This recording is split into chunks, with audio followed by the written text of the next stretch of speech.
Fuck off. Whoa.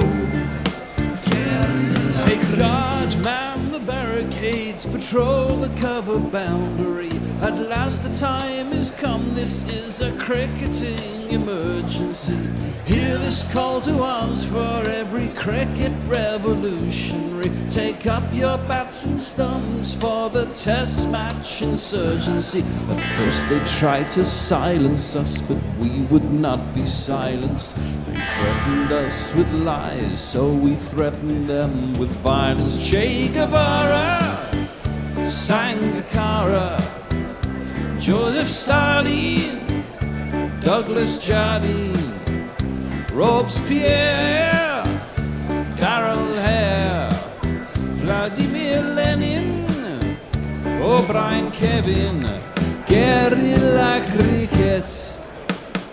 It's not about the winning, it's about how many rules you break. Even in cricket commentary, this is the best advice to take.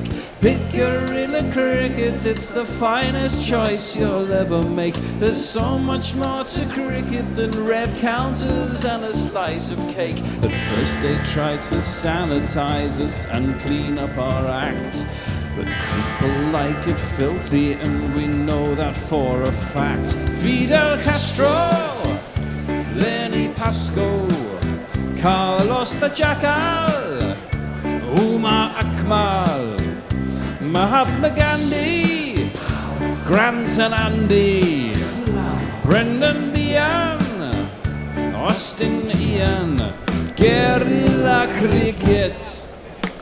Stick with us, cause you know we're not the kind of thing that you see on the TV and the radio. So vive la revolution.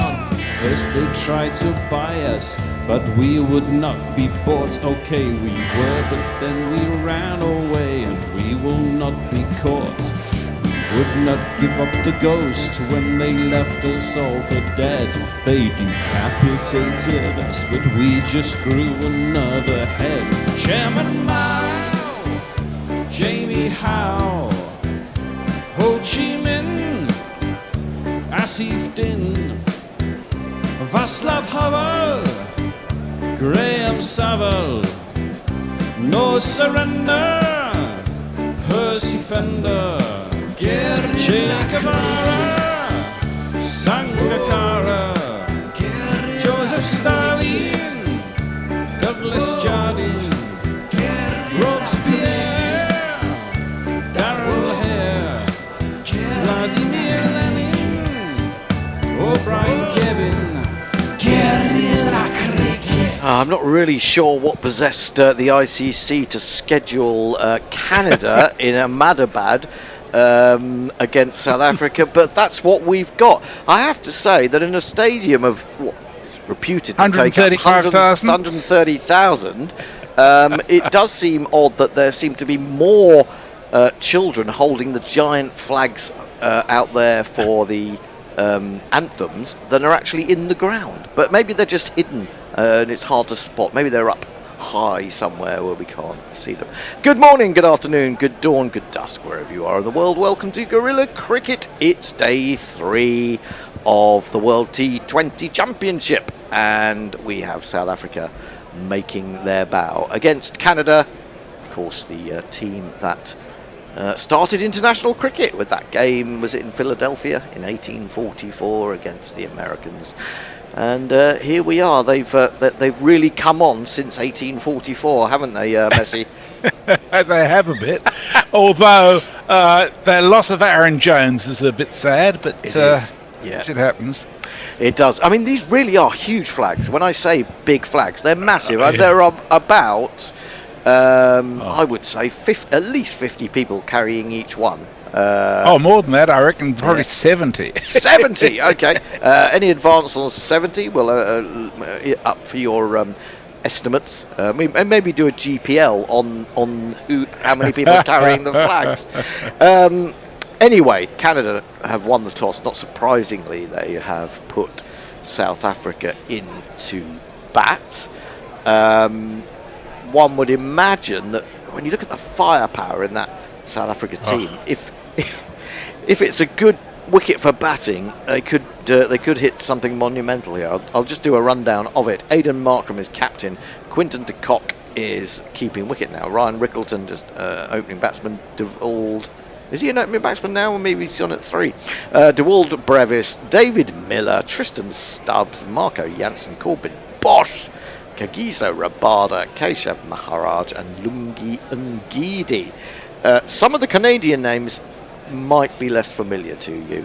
Yuvraj Samra, Dilpreet Bajwa is the captain, Navneet Daliwal, Nicholas Curtin, Shreyas Movor is keeping wicket, Harsh Thacker, Said bin Zafar, Jaskarandeep Bhutta, Dilon Helega, Kaleem Sana Ureman, and Ansh Patel.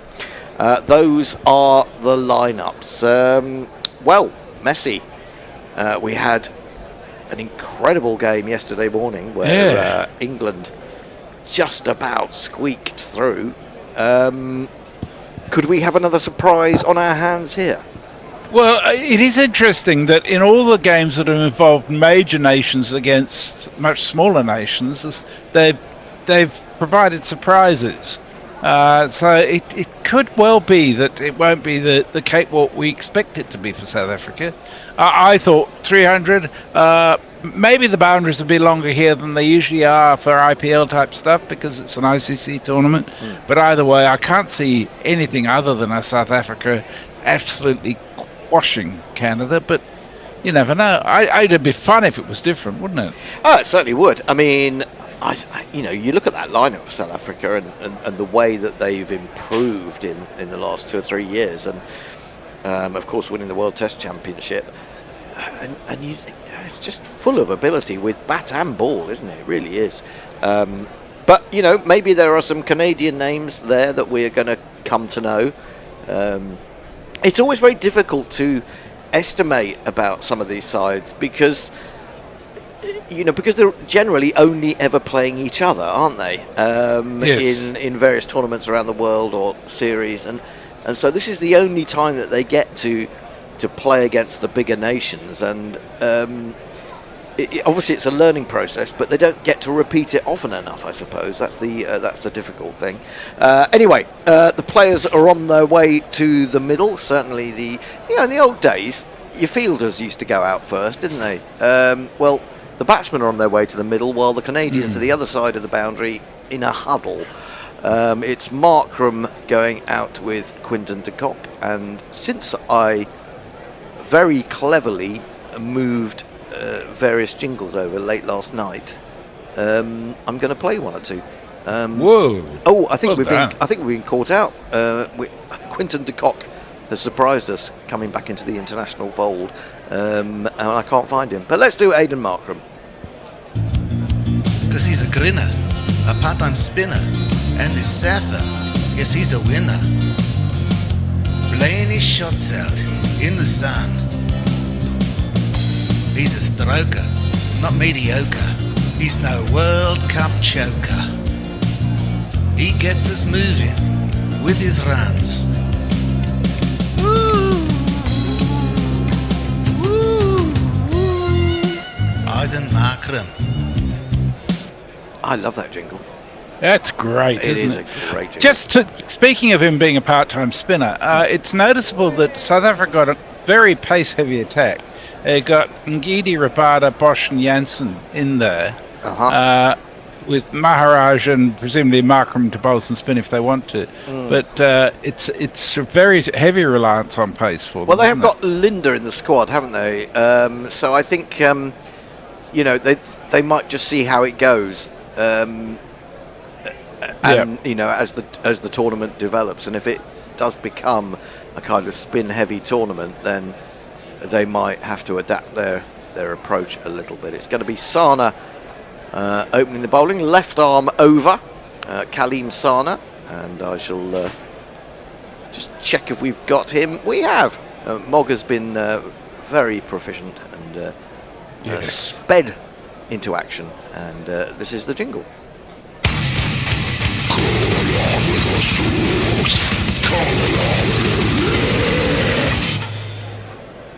Quite a contrast to the Aidan Markram jingle, it has to be said.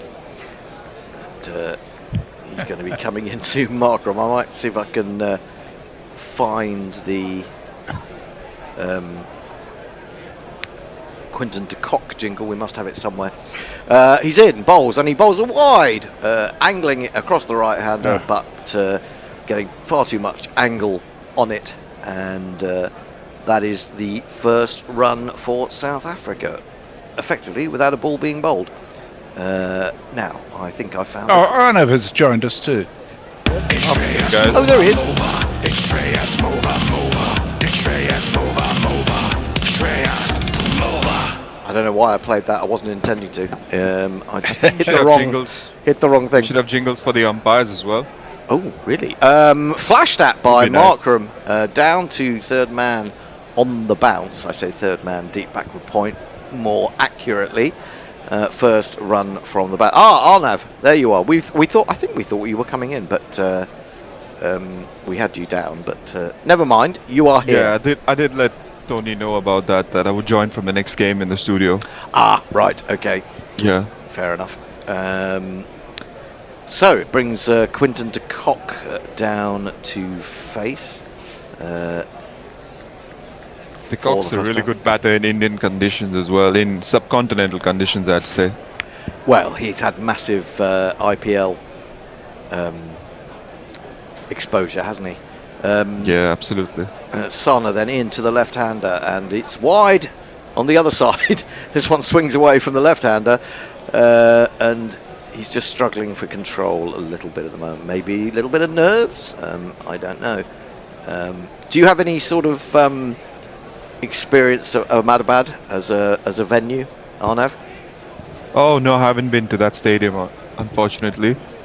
I've only watched games in Pune and Mumbai. Okay. And one IPL final in 2013 in Chennai. Right. When Kolkata beat Chennai in Chennai. Ooh, interesting. Yeah. Sana in. That's much better. And he finds a thick outside edge. He's going to be very unfortunate if that flies away to the boundary. You know, it's well stopped out there. I think it was Curtin. But they have got back for a second. Some good cricket there, actually. Decent delivery. It flew off the outside edge. And the man at deep backward point slid round. And, yeah, de Kock was maybe a little bit slow there in getting back for that second. But did you notice that from the Canadian wicketkeeper? He tried to flick the ball onto the stumps without looking at it. It's always worth a go. Has worked before. Sana in bowls. Ooh, a little bit of swing, but more after it's gone past the bat. Well, I say past the bat. De Kock took his weapon of destruction out of the way, and through it went.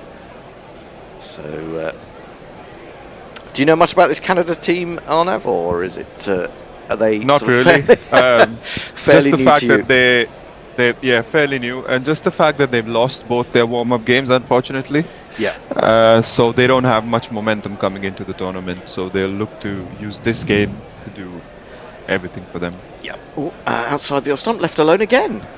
This is quite watchful from de Kock. We're normally accustomed to him going off at a rate, but he's being quite watchful here. That one again swung after it had gone through, and well taken by the keeper on the bounce.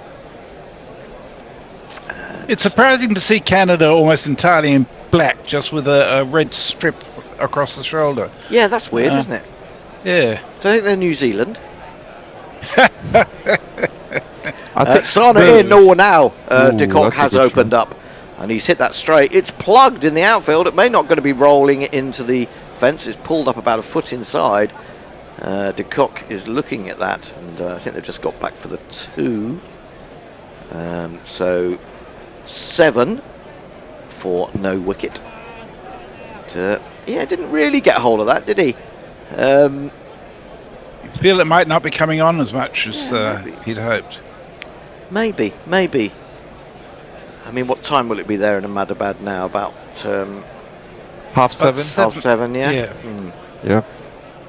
Well, 7:05. 7:05. Yeah. Yeah, okay. So I was just having a look. So I think Canada, the last time they played an ICC tournament was in 2011 because they were part of the 2011 World Cup. Has he got an edge? I think he has. Would you believe it? Considerable swing. De Kock decided to go after it, and a comfortable catch. Oh no, it's not. I'm sorry, I've misled you. It's not out. I mean, the whole. We had it out. Keeper. He should I was walk on with the you bases till the of us. bowler started wearing his cap. I was with you till that point. Take that all back. We're going to expunge that from the record. Oh dear. Yeah, You've been turned. it was still a good ball though. I mean, it still got him chasing after it, and it could well have got an edge. Just as you were, pretend I know nothing, and I do. Messi, who's joined us? Leah's with us, says hello all. Pirate Badshaw says ahoy all sorts of sea dogs. You must be feeling a little sad about what happened yesterday. Diana Patterson, hello Diana, says I have my hands over my eyes to avoid seeing the massacre. Eric J says Ahmedebad, only 24 hours from Tulsa. Leah says I should clip that terrible English footballer whose catchphrase is a drawn out bosh as a jingle for Corbyn. His name is Big John and he is indeed thick. Haylegger is going to open the bowling. He's Quite a wide he's a line big again. lad, isn't he? He's a big lad. Yeah, you wonder whether they're just struggling to control the ball a little bit. He is chunky. He's almost a bit of an Andre. What's his name? I've forgotten his name now. No, it's gone. Russell? That's the one. Andreas? Yeah. I nearly said Rio. No, definitely not him. That is a wide swinging delivery, but it's a half volley, and Markram stretches forward and drives through extra cover for 4 runs.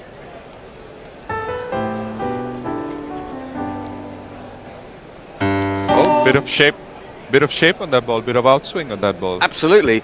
It's Just interesting. aimed at the wrong spot entirely. Well, it's interesting that he was trying to bowl the away swinger and going very wide on the crease to create extra angle, but he just didn't get the direction to start with, did he?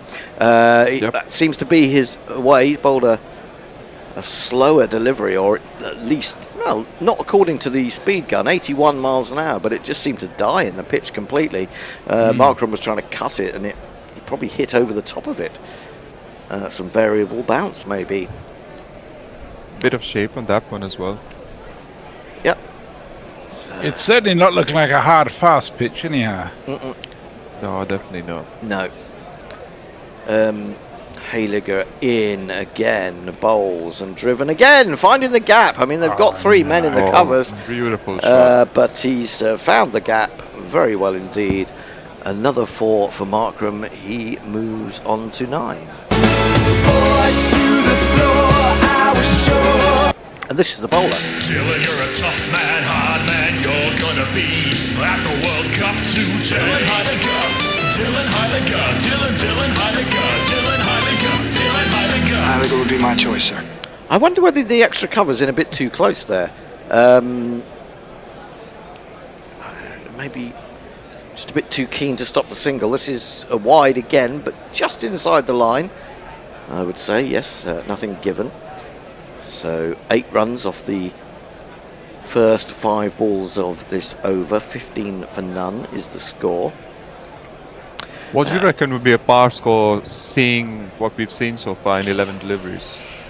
I think it's so difficult to say because I don't really know enough about the skills of this Canada side. I mean, just looking at the lineup of batting, you would think that South Africa I would be looking at 180 plus, I would think.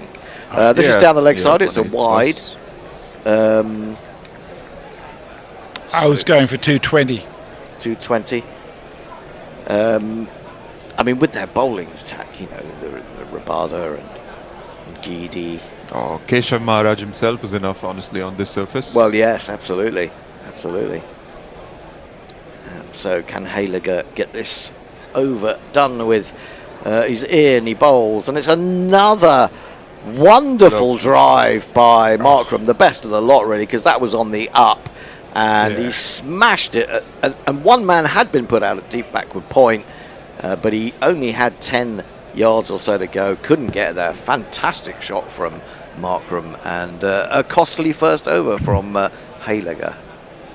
Messy. Indeed. Tim Milton Davis is with us, says hi. Eric J says that was no jingle, sounded like my waste disposal unit. Where's Mog when you need him? Banana Brooks says, where are those leg side wide blue guidelines? Oh, we have a super chat from Jehan Ariatnam. Thank you, Jehan. It's sent to $7.99. He says, is the fact that T20 narrows the back between the gap, I think he means, between teams so much a good thing, like playing 10-minute soccer matches? Did Sam Curran save Brendan McCullum's job yesterday? I'd say he certainly helped. Sana starts his second over, and again, as he ended the last over, Quinton de Kock aims a drive but is beaten by that one. I don't think he saved his job, but I mean, obviously the pressure would have been ramped up. I mean, even if they'd lost to Nepal, you would say that England still ought to win that group, but you know, it puts extra pressure on, you know, and teams do seem to raise their game against England to a certain extent. And onto the back foot goes Quinton de Kock and plays it backward a square for a single. 21 for none. I think where cricket is right now, you wouldn't expect too many associates to stand up to the full member nations, at least in T20s, because you expect full member nations to have enough firepower to get through a T20 tournament. You would, but I do think actually it gives it. I mean, you know, if you put these teams together in longer forms of the game, then I think the gap between them widens. I think that this is the best chance down the leg side. That'll be a wide again.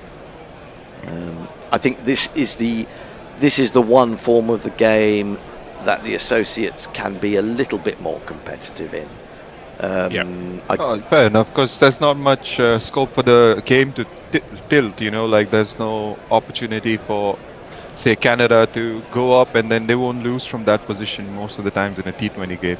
I think as much, because they also, it's a matter of experience. This is the game that they're playing most of. Sana in bowls. That one comes back into him, just back of a length, and Markram almost doubles up a little bit in getting a thick inside edge to that out to Nicholas Curtin on the deep square leg boundary. 23 for none, 14 to Markram, 5 to de Kock. Markram looks in top form. Quinton de Kock really not quite there yet. Playing and missing, a little bit of missed timing. Just got to see his way into the tournament. I'm sure Markram has had a lot of T20 games on this ground as well, so he's probably familiar with the conditions as well. Well, de Kock is put down. It was a good effort. He went to cut it. There was a man at short third man who put in the dive, couldn't hang on to it. It was a good effort. But the chance is gone, and that might prove very costly indeed. Catches win matches, they say. In this case, catches would have kept them in the match, because de Kock, once he gets going, we know how he is. Yeah, frightening, isn't it? Poor old Sana is very, very upset about that. Again, it was a poor shot from Markram, though. Not hitting it cleanly at all. But he's got away with it, got a single, gone to 6. Markram is on 14. 24 from no wicket. Yeah, it was de Kock who hit that, wasn't it? That's what I just said. No, he said Markram. Pushed through mid-wicket. Good shot from Markram. Ooh, that was brilliant definitely timing Markram. on that one. He looks $1 million at the moment, doesn't he? That's 4 Wow. more. The ball is just coming off the middle of his bat with apparent ease. Glorious. So shots all around the wicket, really, but orthodox cricket shots as well. That's what's I like the length that he was bowling at the start of his over. I think he went too full for this one. Yeah. I suppose, so that's a nice half volley for Markram. It's the kind of shot it's the kind of ball you think is easy enough to play, but you've still got to find the placement. And he's tickled this one fine. Genuine leg glance, or it may have actually come off the pad. We'll have to wait and see. But it's gone fine. It is indeed 4 leg byes. So costly over again. Those last 2 balls, 32 for no wicket after 3. Messi. Ishan Paul says, Arnav called Surya Kumar's innings early last game. Reckon he can do one now as well? Who's your guest star going to be, Arnav? I'm going to put my money on De Kock because the aggressor usually loses their wicket first. De Kock's the one who seems to be taking his time to settle in, so I think he's going to score probably a 60 or something. Yeah, it could well be. That's right. I was going to say, sometimes you can come out and you're timing the ball like a dream, as Markram has been so far.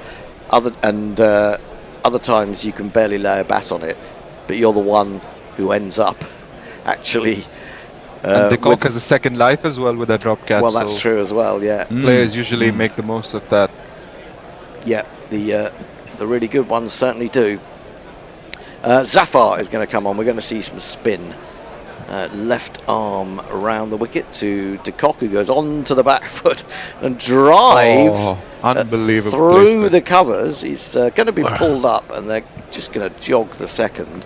That literally was a full ball played off the back foot, driven, but with extremely good balance, finding the gap. 34 for none.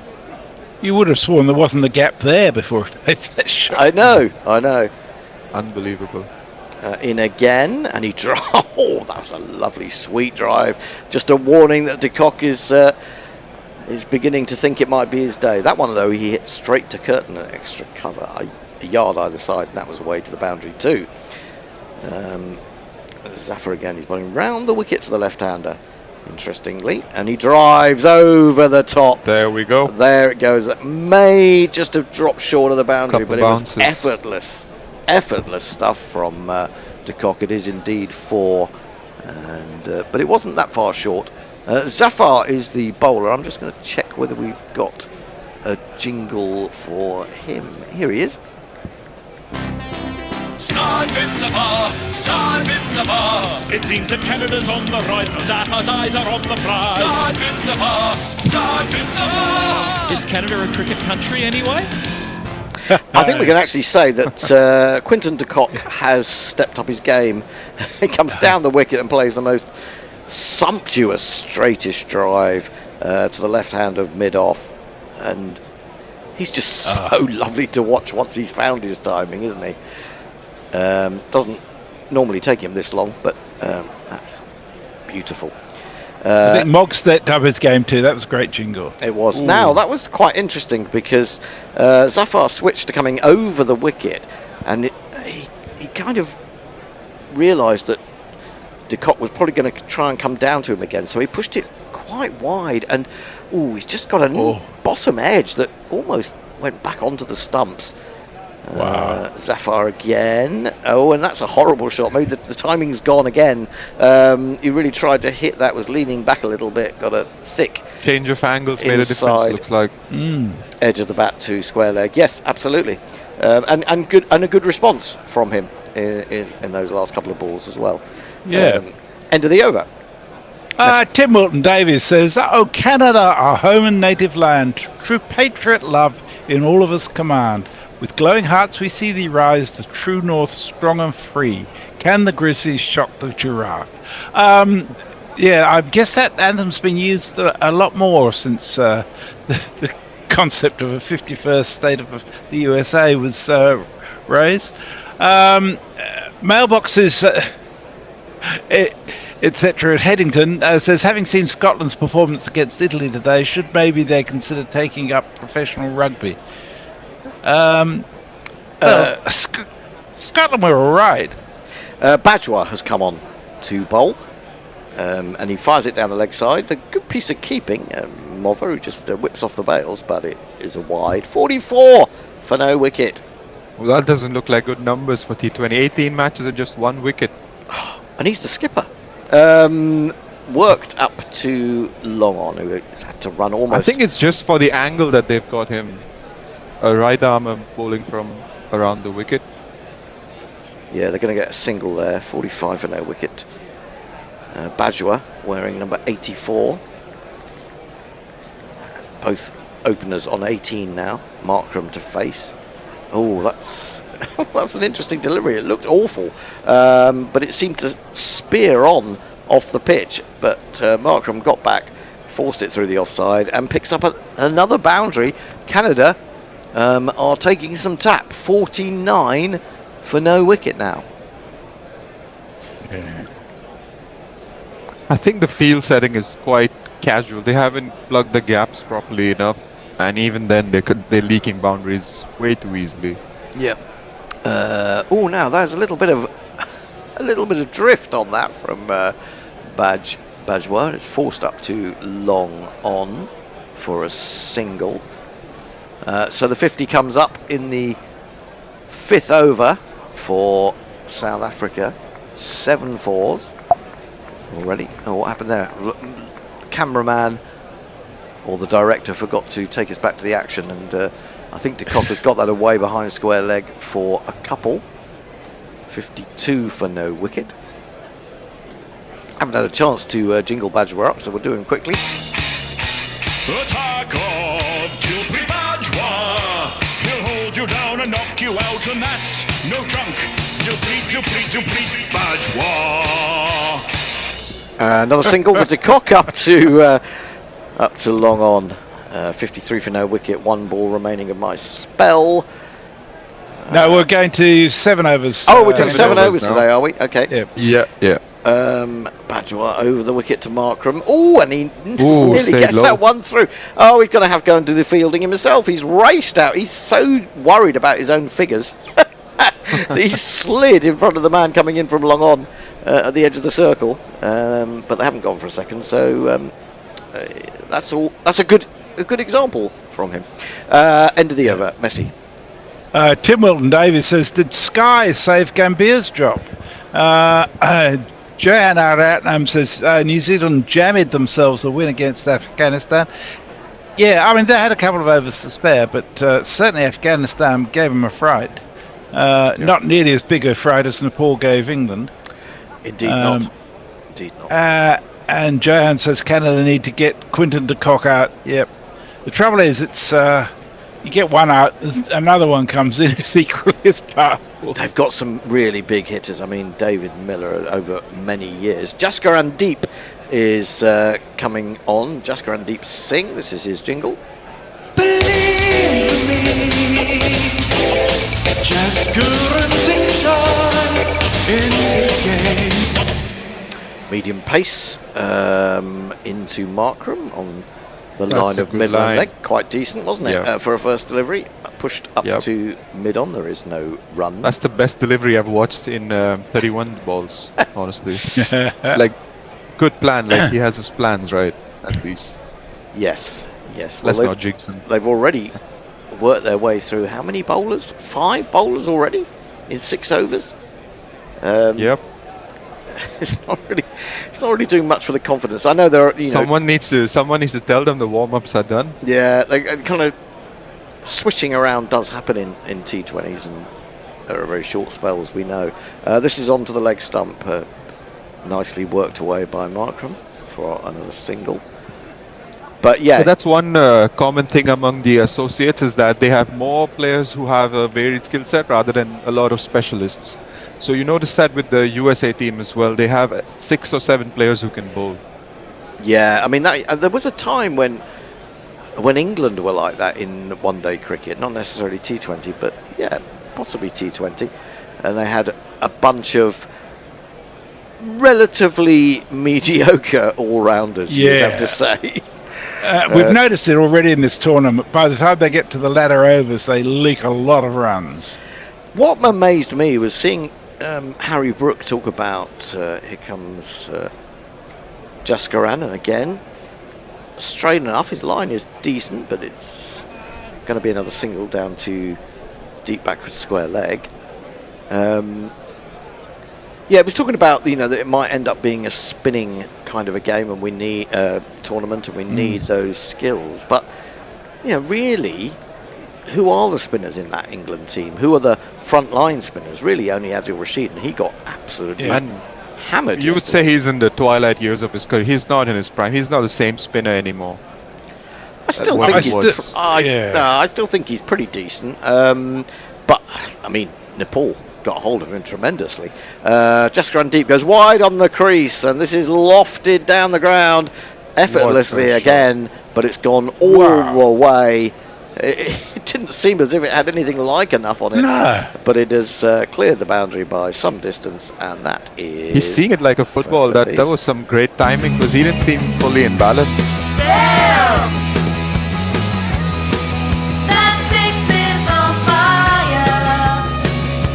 It's almost like he just shoveled it with the bottom hand once he got into position. The balance was so good, wasn't it? That's the first 6 of the day. Markram moves to 31 of 16. And he's just played lovely shots, hasn't he? He hasn't tried to overhit anything. And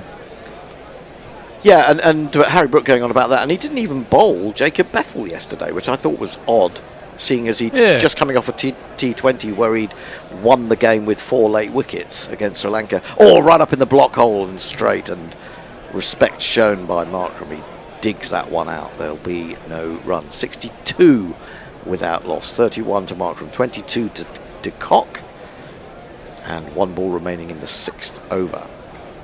Speaking of de Kock, Sudahu says, I thought de Kock retired. He did, but he unretired. Seems to be the thing these days, isn't it? I'm going to retire from guerrilla cricket for I don't know, until people. You've retired until people are clamouring for me to come back. We'll clamour immediately. I want to build that groundswell of. Be good for the ego. Anyway, here comes Jaskaran Deep to finish the over. He's gone for 8. Doesn't really deserve to. That's just cleared mid-on as well. Did enough. And I feel sorry for him that he's gone for 12 runs in that over.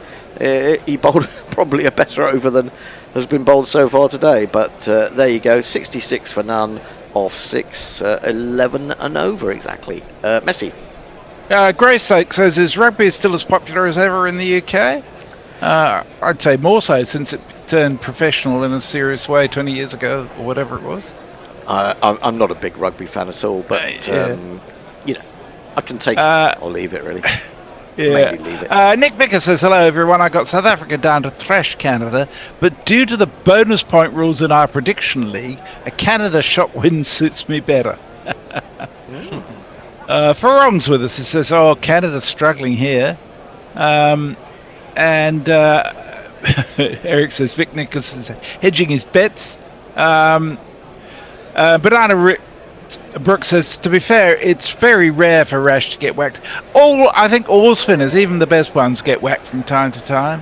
Of course they do. Absolutely. Yeah, absolutely. Yep. And I still think Adil Rashid he's got that intelligence that he bowls with that makes him so much better than your part-time spinners, which some of the part-time spinners will bowl occasional good balls, but to strategically bowl in the way that people like Rashid do. The thing about Rashid is he's a wicket taker, isn't he? Yes. As opposed to our other spinners, who really are, generally speaking, just trying to keep the runs down. Although, in T20 you will pick up wickets as a spinner. Anyway, seems to be a little bit of a break off the first power play. 6 overs that brought 66 runs and no wickets for Canada. I guess Canada putting South Africa in is an attempt for a team without a lot of experience at this level to, just get a feel for being out there with these teams. Batting always seems batting seems like the brave thing to do, but you understand when teams like the Associate Nations and whatever, lesser test nations, they will, when they don't do that.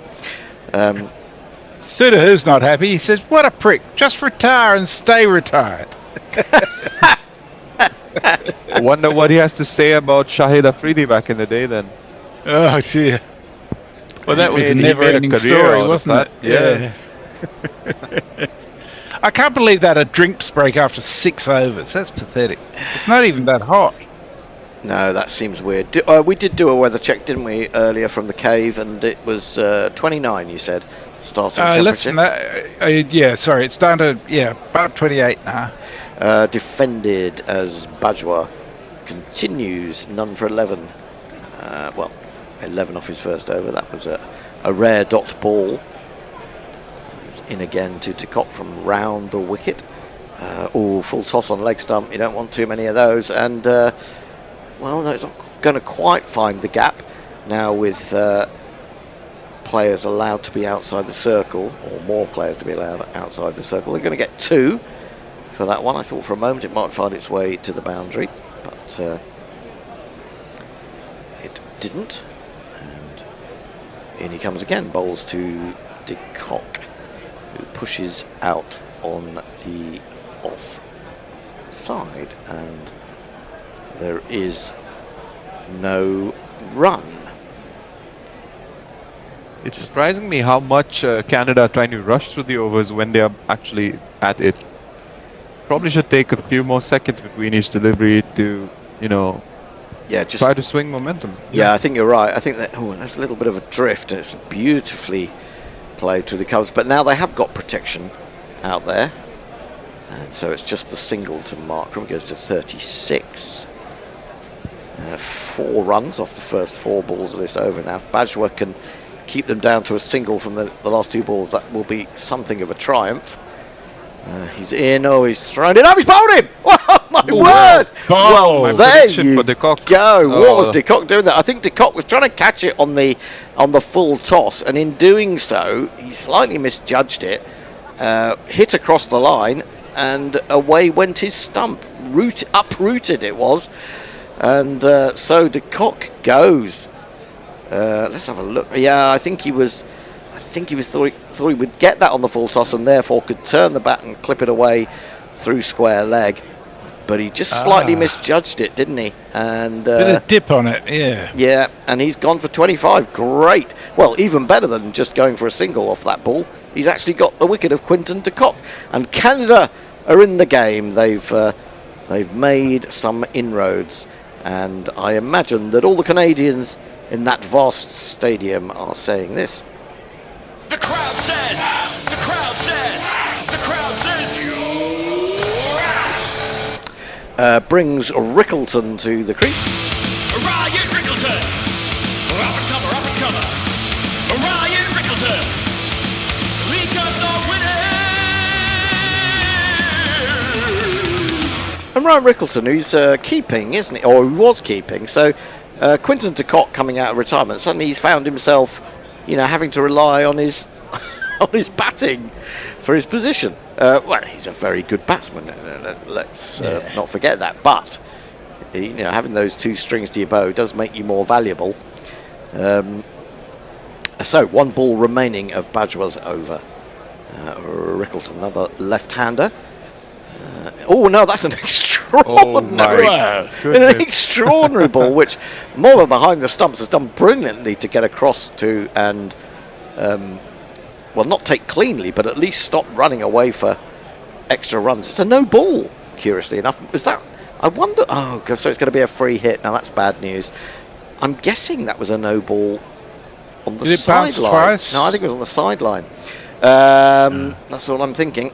Driven over the top by Rickleton, but there is a man back on the boundary, so it doesn't cost too much. And that is the end of the over, the first successful one really for Canada. It's their skipper who's got the wicket of Quinton de Kock. 7 overs bowled, 72 for 1, and it's time for a change. Tony is coming in to join. Who's on with you, Tony? John and Will. Sorry, Will. Okay, brilliant. okay. I shall catch up with you in 7 overs time.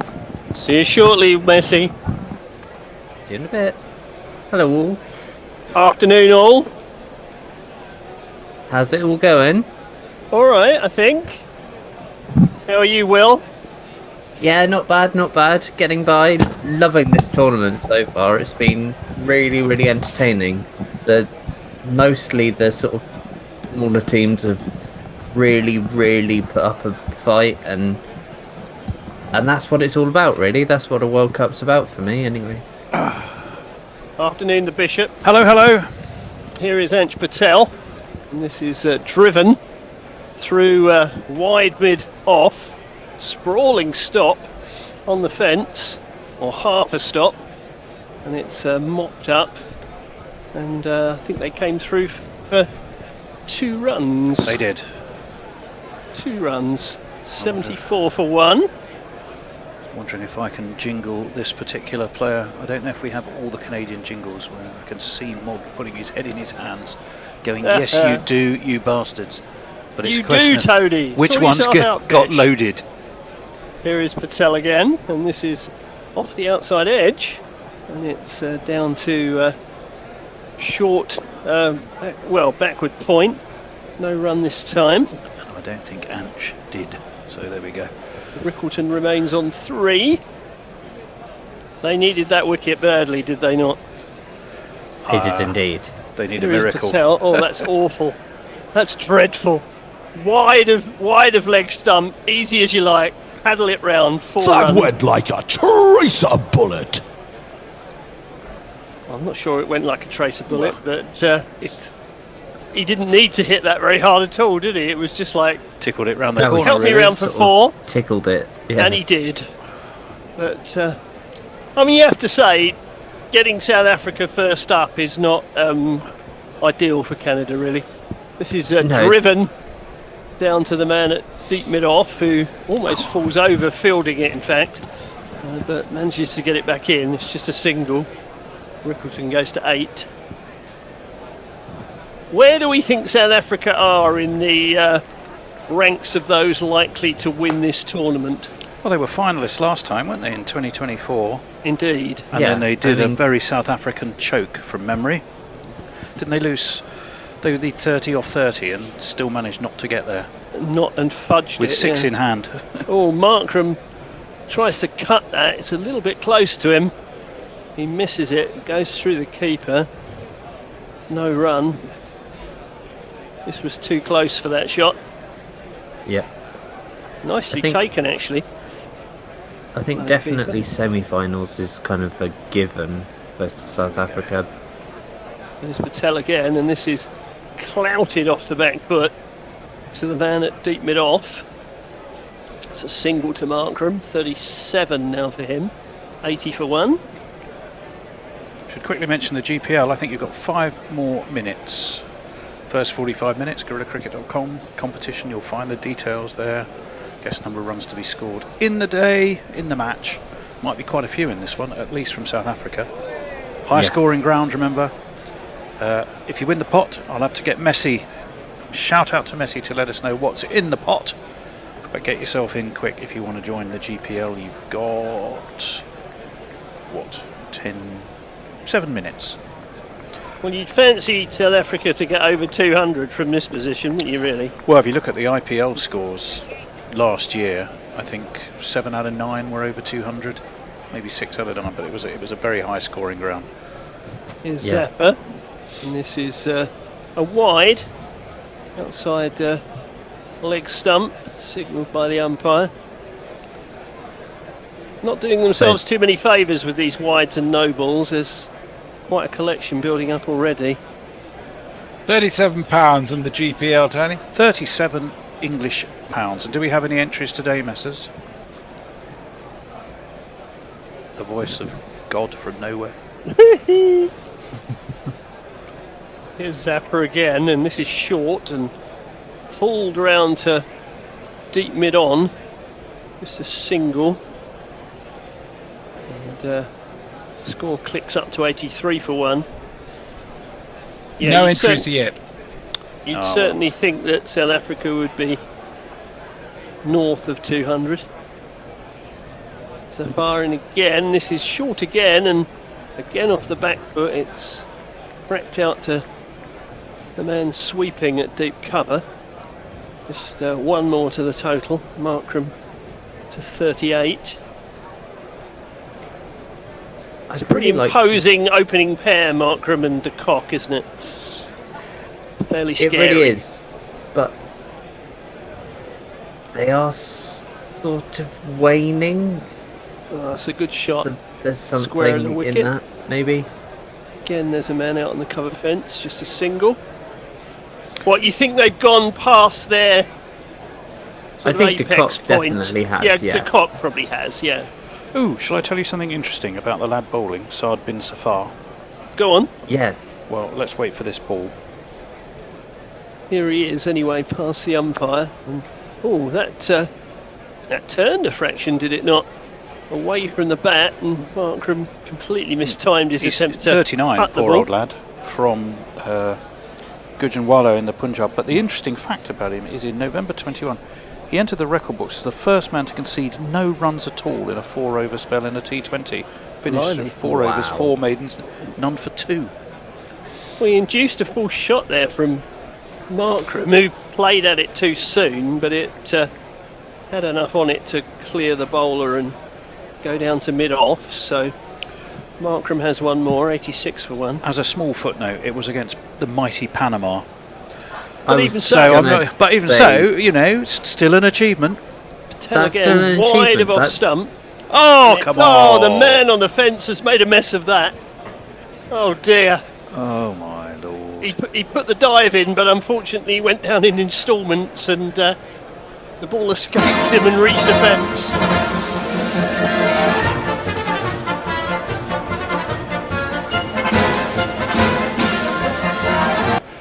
Wasn't quite that Yeah. bad, but a chance to play it anyway. Well, it certainly wasn't very smart fielding on the fence, that's for sure. But I mean, the ball wasn't Oh, it's in the great, over. but it didn't deserve to go for 4. 90 for 1 at the end of the over. 90 for 1. Nick Vickers says, didn't Grubby once say that tracer bullets are actually slower than regular bullets? Yes, I believe they are. And he may well have said that. He's wise. Depends on the size of the bullet, says Tim Morton, of course, which it rather does. Nick Vickers says, I've no idea what a tracer bullet is. Is it like recorded mail, so as you can track it? Markram It's drives the this ones that gorgeously. do First the ball, the lighting next up over. is- Past the stumps at the bowler's end. Very nearly hit the stumps at the bowler's end. That's a beautiful shot there. He's not. He's flighting it, is Badgewer, but he's not getting a huge amount of turn, is he? No, I- or drift. There's a lot of drift in there, and he's Oh, doing. this is mishit by Markram, though. Could be out. The fielder running back just clears him. Unlucky. He was running back at cover, and it was one of those horrible ones that's falling over the top of your shoulder, and it was just always out of reach, I think. But it was an ugly shot. Couple of runs, 96 for 1. They're awful because the point at which you really need to be able to sort of keep track of it is the point where you lose it. Lose sight of the ball, yeah. He's played that one out to mid-wicket, a much more sensible shot, got down the other end. He can give himself a little bit of a talking to. But, yeah, that previous shot was an awful shot. Just seeing some pictures of Badgewell's bowling to de Kock before he got rid of him. This is driven to the other side of the stumps, almost dead straight. Fielder comes round this time, makes a good job of it. Sprawling stop, and Rickleton will collect 2 more. Well, the one that got de Kock was all in the flight, wasn't it? It seemed Yeah, it to was. just sort of loop Yeah. it into him rather airily. Yeah, he And just seemed kind to of just lose. went on with the arm, really. He just lost it in the flight, didn't he? This is wide of off stump, cut away. The fielder out on the boundary sweeps it up, throws it back in, but the 100 is up for South Africa with 1 ball of the 10th over remaining. He is much more a sort of loopy, flighty bowler than that sort of skipping it and skimming it off the surface Here's type. Badgewar again, and this is swung away into the Oh, outfield, yeah, and another another- misfield on the fence. Dear, oh dear. Another misfield at deep mid-on, and that's gone for 4. Early for the It's wheels to come off. taken Markram to 50. Don't stop just cause you got to 50. Don't stop, treat it as a start. You can use this to get a better score. The first 50's done. 50's done. Ooh, don't look back. Yeah, it was 6 out of 9 IPL matches last year at Ahmedabad were 200 plus. The highest score was Punjab Kings, who made 243. The lowest score, interesting enough, was 190, but that was in the final by RCB, who beat PK. So although it was the lowest score, they won. Swung away. That's cleared the fence. Cleared the fence at wide mid-on. 6 for Rickerton. That was just in Rickleton's arc, and he just swung the bat through it and slog swept it over wide mid-on. The other interesting thing is Canada, and I can understand why they did it. They've chosen to bowl, haven't they? Yeah, absolutely.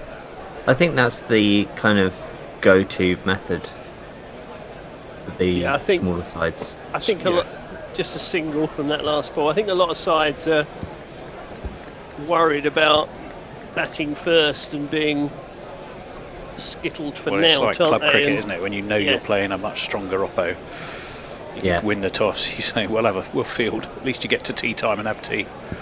And Sapper again. This is cut away, bisects the two fielders just behind point and goes away for 4. That's a lovely shot. And 2 and 3 and 4. Perfect placement.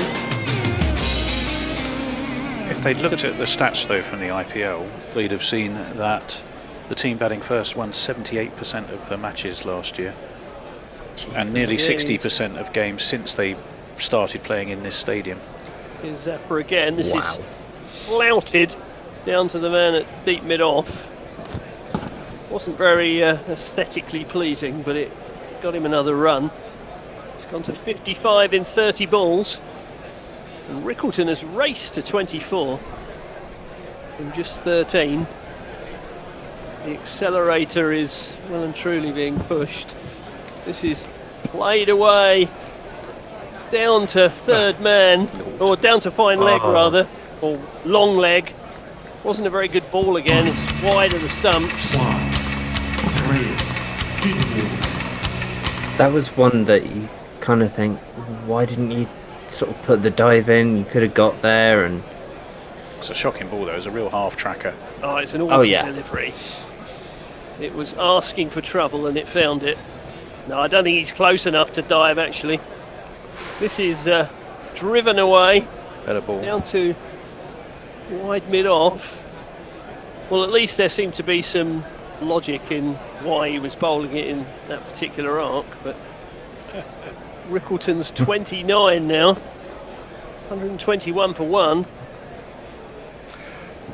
Yes, right. Nick Vickers, as I check Canada's form, yes, against Bermuda, the Cayman Islands and the Bahamas, they are unstoppable. You are right, actually. I had a look at that. If you look at 2025, they won 13 of their games and lost 4. And they've won their last 8, but they've beaten the Bahamas 4 times, the Cayman Islands 3 times, and Bermuda once, which I suppose is a sort of a bit of a level setter in terms of expectation. Yeah. Tim Wilton says they're good against private islands. Very good. Shining Knight. Hello, welcome to you, Shining Knight. As a Canadian, I'm just glad we're here. Do you know what? So are we. Yeah, indeed. Absolutely. Well, here is Ange And we Patel hope you again. thrash the USA if you get to play him. And he comes, and that's Definitely. pulled away down to wide mid-on. Yeah, I think most sensible Englishmen hope that the USA lose at most things at the moment. Well, Hendo was saying, wasn't he, and he was quite right, as he usually is, that the first ever international cricket match was Canada against the USA in 1844 in New York. Wow. It was. It's a very low scoring game. Canada made 82 and 63, and the USA made 64 and 58. Ouch. Well, there you go. Markram on strike. 55. Tell is in, and he flights this one. It's driven, and that's found the gap. That's found the gap between mid-on and deep mid-wicket. And gone to the fence for 4. Was a gorgeous shot. In the entire game in New York in 1844, the top score in the entire match was 14, Ouch. which was achieved That's by crazy, 3 isn't it? players. And not all the wickets are recorded who actually took them, so it's hard to say who the leading wicket taker was, although George Sharp of Canada got 6. But some of them are just out LBW in the scorebook, and it doesn't actually say who the bowler Here's was. Patel, and this is Mad. lofted. Has he got enough of that? What? What a catch on the fence! That's a brilliant catch. Well, that's what. Almost right on the, almost right on the rope. He's plucked it out of the sky, and Markram has gone. That is a magnificent catch. That is a magnificent catch, Mike. I wondered if he got all of it, but then we saw it coming down, and I thought that's going to carry. He said, "No, it isn't." That's brilliant. But to tiptoe his way with I mean, he's a big lad, Yeah. Yeah. and not to actually somehow He put could a have big easily, size 12 on the sponge really he took could some have doing. easily have trodden on it, couldn't he? Well, he sort of Markram has gone swung for it. 59 from 32, for 6 and 10 fours, 126 for 2. He was definitely sort of swinging his way out beyond the rope, and then sort of managed to pull himself back in and That's an keep his incredible feet. catch. Very cat-like. It's Dylan Both feet off Hayliger the- who took it. Both feet off the floor. Brilliant. I think that's the advantage of having a big tall man on the boundary, isn't it? Because men of different stature might not have reached up and grabbed that. Ghanaian of descent. Not Ghanaian. Guyanan. What do you call someone from Guyana? Not obviously Ghanaian. 'cause- Guyana? Well, yeah. I don't He's know. from Sudi Esquibu, which is in Guyana. But yes, he. I mean, that was an awesome catch. What a fantastic grab. Revis has come in Oh, jingle up. at DeWalt. number 4. He's going to face Patel. And he chops this first one away, square of the wicket. Gets himself a single, gets off the mark. 127 for 2. Here's DeWalt Brevis. Brevicity is the soul. DeWalt Disney. They've just shown the catch again, and what strikes you is that the fielder in the foreground of the shot, as that one goes down to mid-on for a single, fielder in the foreground of the shot has absolutely no expectation that he's going to catch that at all, and then suddenly thinks, bugger me, he's caught it. Yeah, I mean, it's not in the. Who was the famous Bermudan chunky fellow? Dwayne Leverott, who took that awesome, amazing diving catch. I seem to remember him being at backward point in my mind's eye. Oh, was he at slip? He was at slip, apparently, says Here's Hendo. Brevis, who sort of muscles this round into the gap. Goodness me, that's a strong shot.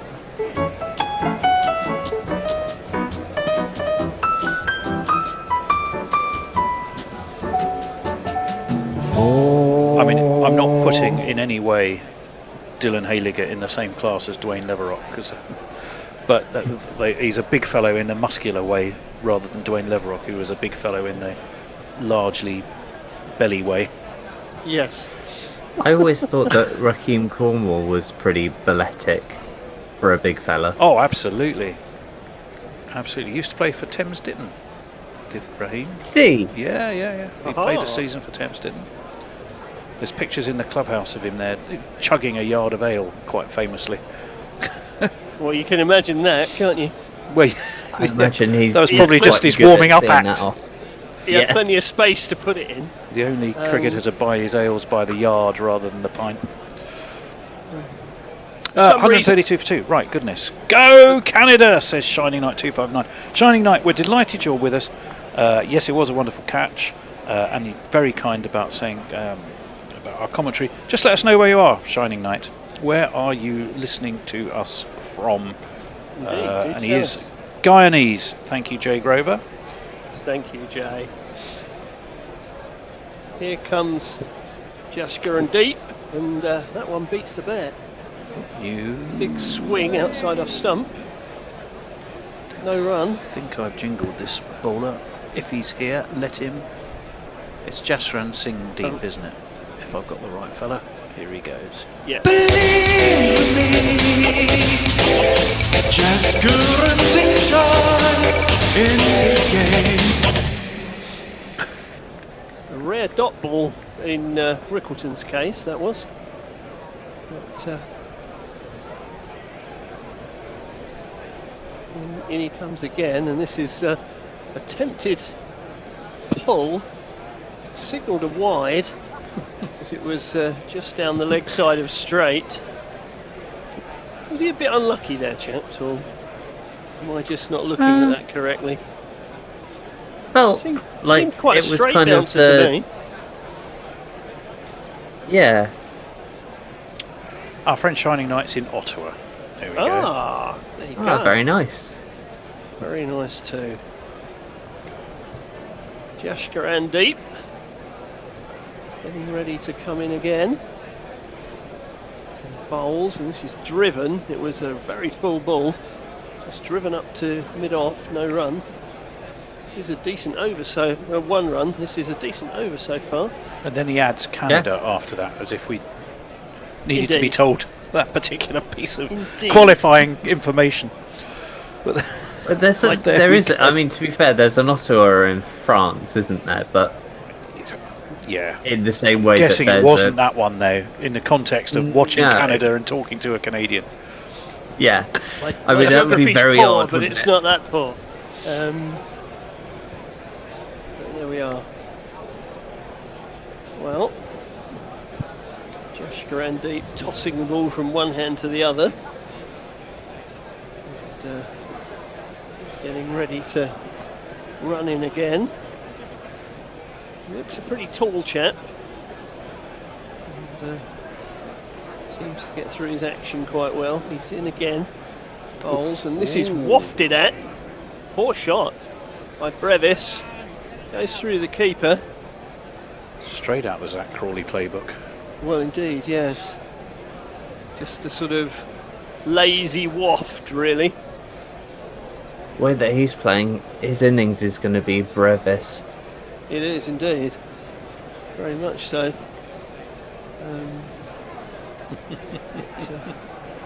Thank you, Tony. What for? Oh, for reading some tweet.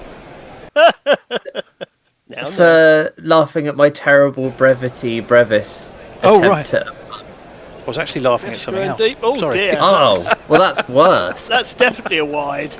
That was a wide. It was That's a definitely shocking a ball, wide. wasn't it? Not quite as bad as the ball earlier on that was so wide it was a no ball. But Wide. a little bit of the Carpenters breaks into guerrilla cricket. As you do. They 135 are for power two. packs, though, this South African team. Oh yeah, aren't they just Oh, can yeah. all come in and tee off, can't they? It's like you get one out and you go, oh god, now we got, and here's another one. Now we've got him, yeah, exactly. Jasker and Deep, this is cut away very powerfully. There is a man out there on the cover fence. He gets it back in, just a single. Brevis goes to 6. Rickleton 32 from 19. He seems to have sort of almost imperceptibly moved on to that score without sort of thrashing the ball around. Yeah, it's definitely one of those innings that you sort of blink and they sort of move in sort of chunks of 20 or 30, you know? It's like, how did he get there? But get there he has, and he's waiting again now. Jasker and Deep, and he puts this one away off his legs to the man at deep mid-on. They just go through for one. I always think that Joe Root's the absolute master of that. You know, Yeah, just making sure he keeps the scoreboard going. don't want to be keep Yeah. bowling wides, do you? Really, when your opposed No, already it's on not. 137 for 2 off 12. I mean, it's To be not fair- going to help your cause, is it? To be fair to Josh Deep, he's only gone for ones and wides in this over, but this is a ball that he shouldn't have had to have bowled. It could yet be punished. In he comes, bowls, and he might have to bowl another one. Oh, the umpires let him off that one, I think. Looked fairly wide, but he's. Did he signal it? No, he didn't. No. That's the end of the 13th No. over. I think we're due for a switcheroo, aren't we? Are we? Or have we got one more? No, hang on. It's 7, 6, and 7. Where are Yes, we? so we are. So we are due due for So a we change. are. So Messrs, Yep. you can jump Right. in with Colin Milburn. Or question marks about thank you. capitals beginning with O is roughly. If when I to jump in with Colin Milburn, we're going to be pretty full. It's exactly not these days, alas. You might like to check if Arnav is waiting to get in too. Just as I well don't we think don't I'm have host Raheem today. Cornwall as well then. I shall see you later, chap. Thank you very much, John. See you later. Magnificent. Who am I on with then? I can't remember now. Arnav is supposed to be on with us. He may be in the waiting room. I don't know. Oh, Hendo wants to let him in. David Durrell says when it comes to beer drinking cricketers, I suspect Colin Milburn could give Cornwall a run for his money. Anshin to Rickleton. Rickleton has launched it. He's launched it straight down Thacker's throat at long on, and it's a third wicket for Canada, who are not giving up here. They've got rid of the Rickler, the dangerous Ryan Rickleton. He's gone for 33. Anch the bowler, well, it was the left armer, just the left-hander, was looking to hoik it over long off, but it was brilliantly taken, safely taken down there, and it's a third wicket has gone down. It's 137 for 3. Good grab that, Messrs. Indeed, it was. You silly little boy, what on earth were you playing at? And good timing from Canada's point of view, because I mean this is a point where South Africa will definitely be looking to put the foot down. Hendo, can you let And, Arnav in? He's waiting to be admitted. Thank you. So, yeah, just cuts the momentum a little for South Africa. I think they're still looking down the best part of 220 as a likely. Well, nothing slows like a the run amount- rate like wickets falling. Yeah.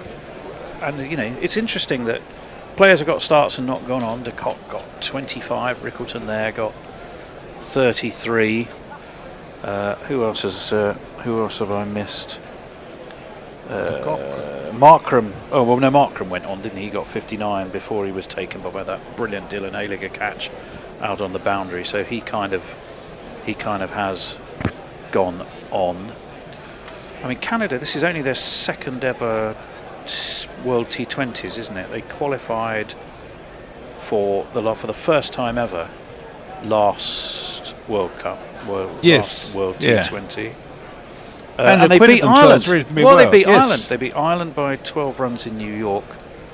They lost to the US and Pakistan. And I think they played most of their matches in the US, actually. And then they didn't have a chance against India because the match was rained off in That's right. Lauderhill in Florida. Whereas I seem to recall a lot of games were rained off there, weren't they? Didn't Yeah, it deluge just yeah. about every day? And Yeah. the surprise It was a when the bit games weird were on. World Cup, the US part of it, given that Florida was raining and New York was just a really tricky pitch. It was Arnav. He has found his way back in. Hello, Arnav. How are you? All good, all good. Excellent. Where do you think this innings is going to end up now? Well, this is one of them games now that actually makes it seem like the broadcaster has given us like a 250 alert or 240 alert that might happen in this game.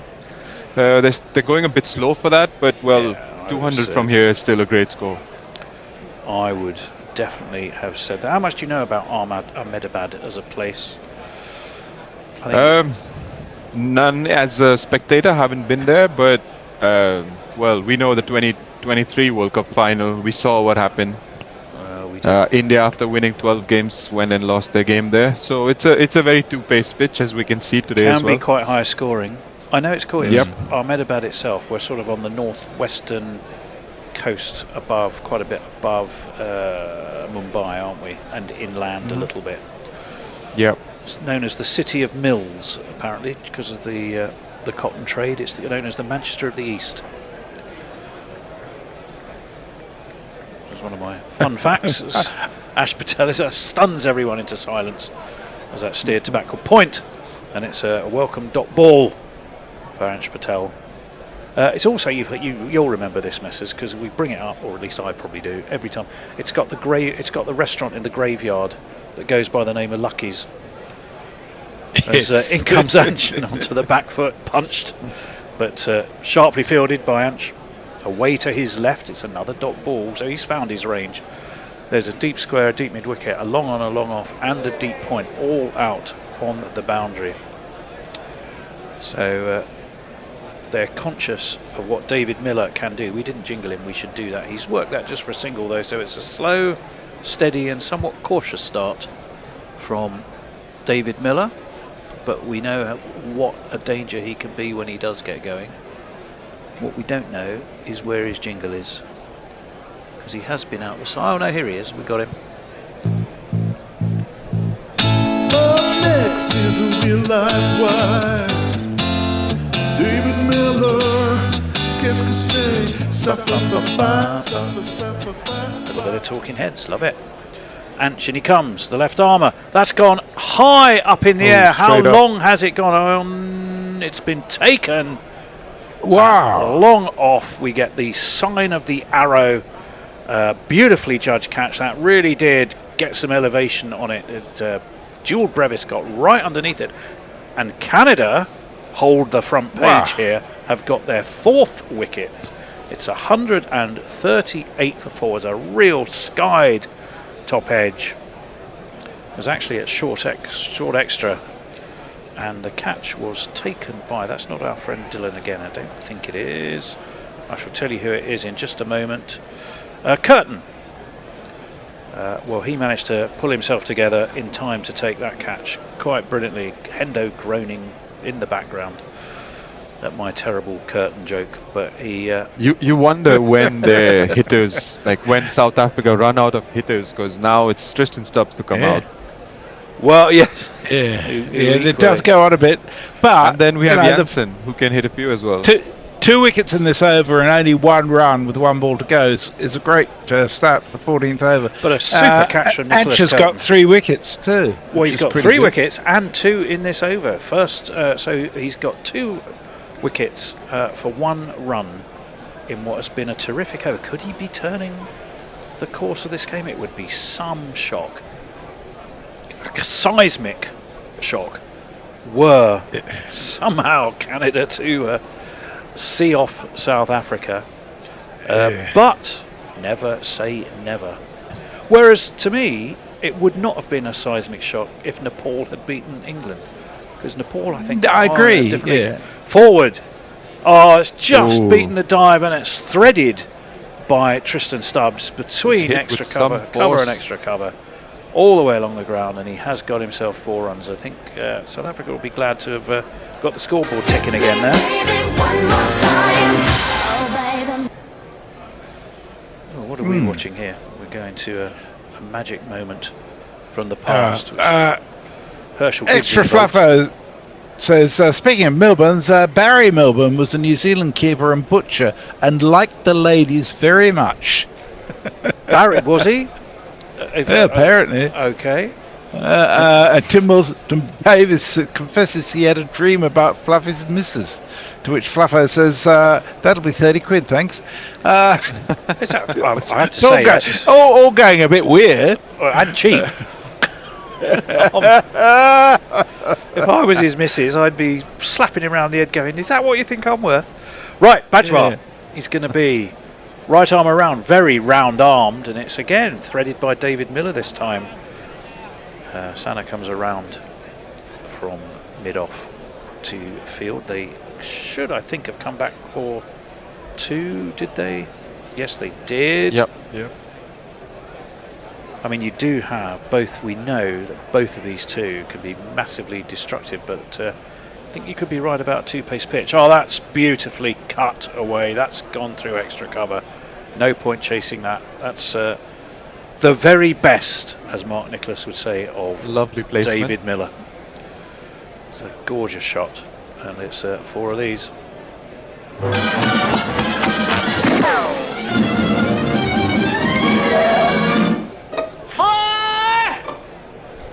Beautifully wristy, wasn't it, Arnav? Right, Bajwa in. Bit of a leading edge. Drops just short of our friend Bajwa. I'm trying to see what I can tell you about him, if anything. Not sure at the moment. Not sure I have him here. That's slapped away through towards cover, but it's fielded on the cover boundary again. They will come back for 2. Dilpreet Bajwa is a captain. Of course I can tell you something about him. Goodness me, he's 23. He's from originally Gurdaspur in the Punjab. Plays for Caribbean Tigers and Montreal Tigers. He's been doing very well in the Canadian Super 60, which is a T10 tournament. Been slapping some runs Super there. 60. Oh, Yes. Steered down to Sana, who's at mid-off. Made 37 and took 1 for 24 in the warm-up against Italy in Chennai. His father, Harpreet Singh, was employed as in the agriculture department, while his mother was served as a government teacher. I'm not sure that's the most riveting piece of information we'll ever hear about a player, but there we go. I think that's what took him from India to Canada, though. That's steered into the offside by Stubbs, straight to extra cover. There's no run. It's the end of the 15th over. It's 151 for 4. The run rate a shade over 10. Add 2 wickets to that, and well, you just never know. Although I fear we might. Messers. People on YouTube trying to distract me by talking about curling, and I refuse to get drawn in. I love discussion on curling. Yeah, but it's What a not. sport. Jay Grover says, I want to hear more about Barry Bunny Munro Milburn. Well, I hope he's a more attractive character than Bunny Munro. God, it was one of those series, The Death of Bunny Munro, where you were actually relieved that he did have to die. Right, Because Ange he Patel, wasn't in he a nice comes character. to the left-handed David Miller, who just guides this down to long off and will take a single. I think it's just sensible batting, isn't it, Arnav, at the moment? They're perhaps feeling confident that they can, whatever, not worth throwing wickets away. It is a slightly two-pace pitch, being a bit cautious, aren't they? Absolutely, as well as I think the Canadian bowlers, they've found their lines and lengths properly now, and they're doing a much better job than they were at the start of the innings. He tried to push that one through, did Ange. Stubbs looked to cut, but he bottom edged it, and it just bumbled its way to short third. I think the catch that they took on the boundary, that really galvanized the team. They seem everyone's got a spring in their step since then. The big Ghanaian lad. It's terrific. That's a nice shot. That's guided, really. Just lovely little bit of footwork. Steered out to deep extra, but they weren't going to take 2. The throw came in and it was misfielded by Patel. He was a little bit lazy. Didn't really get his hands down. No, it hit the stumps. Did it? It came off the stumps. Yeah. Oh, I'd like to see that again. I thought he just couldn't be asked to bend down to pick it up, and the next thing it bounced off his toe. No, it ricocheted. You may be right. Well, if they go at the current rate, which is 9.94, they'd end up at 199. If they can up that to 11, they'd end up at 204. And yeah, well, based on more recent history, that's possibly slightly below par. What's Patel got? He tries to fire that one through, and Stubbs steps back, drives though. That's well fielded. Out to long off. Oh, really deep extra. They take 2 more, so it's been 5 from this over. It's still pretty hard work to manufacture your runs. You can't put a better bit of butter on your knife, does the fielding. Next ball comes in. It's thrown up at leg stump. Just a little bit of movement there. They're going to have to hurry. In comes the throw. They get the single. It was a bit of a wild throw. It was worth taking, though. I think he would just have made his ground, though, would Tristan Stubbs. Yeah, he had to. Well, from where he was, yeah, the fielder there, I have to say, was effectively. You'd usually try to bounce it off the pitch and onto the stumps. Short mid-on. He should have underarmed that, and he might have been in the game. That's just guided out to deep extra. They take a single. It's the end of that Anch over. He's got 3 for 31, though. He's been the main damage maker as far as South Africa is concerned. That over went for 4, 5, 7. It's 158 for 4, Messrs. Extra Fluffer says Barry Melbourne had a very effete voice and nature. Grace Lake says, is that bad, Bunny? Jay says Bunny Munro's even worse in the book. Yeah, it's hard to dislike someone very much if they're played by Matt Smith because he's such a attractive personality. Is the Melbourne we're talking about, by the way, a brother of Colin? Or is he just coincidentally called Melbourne? No, coincidentally. Right, got you. Tim Wilton Davis says, I don't think this game is a sellout. No, well, I think there's about 129,000 seats left, but, you can squeeze into one of them. Well, Kaleem Sana is going to carry on, the left-arm medium pacer. He's going to be bowling 2. So we got a left armer to a left-hander. So over the wicket he comes, clipped off his legs.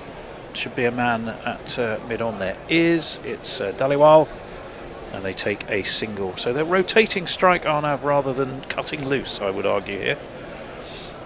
Yep, probably a good time to start cutting loose, to be honest, because just 23 deliveries left from this point. Well, exactly. I mean, you've only lost 4. You might think you want to chance your arm. And Jansen's still in the dugout, so they still have. Yeah, but Canada is not without some firepower in their lineup. That's for sure. They've got. Is Yuvraj Sharma playing? He's got the fastest, or he did have Canada's fastest 50. Well, there we go. That's up onto his toes by Stubbs. Muscles it really down to wide mid on and takes 2.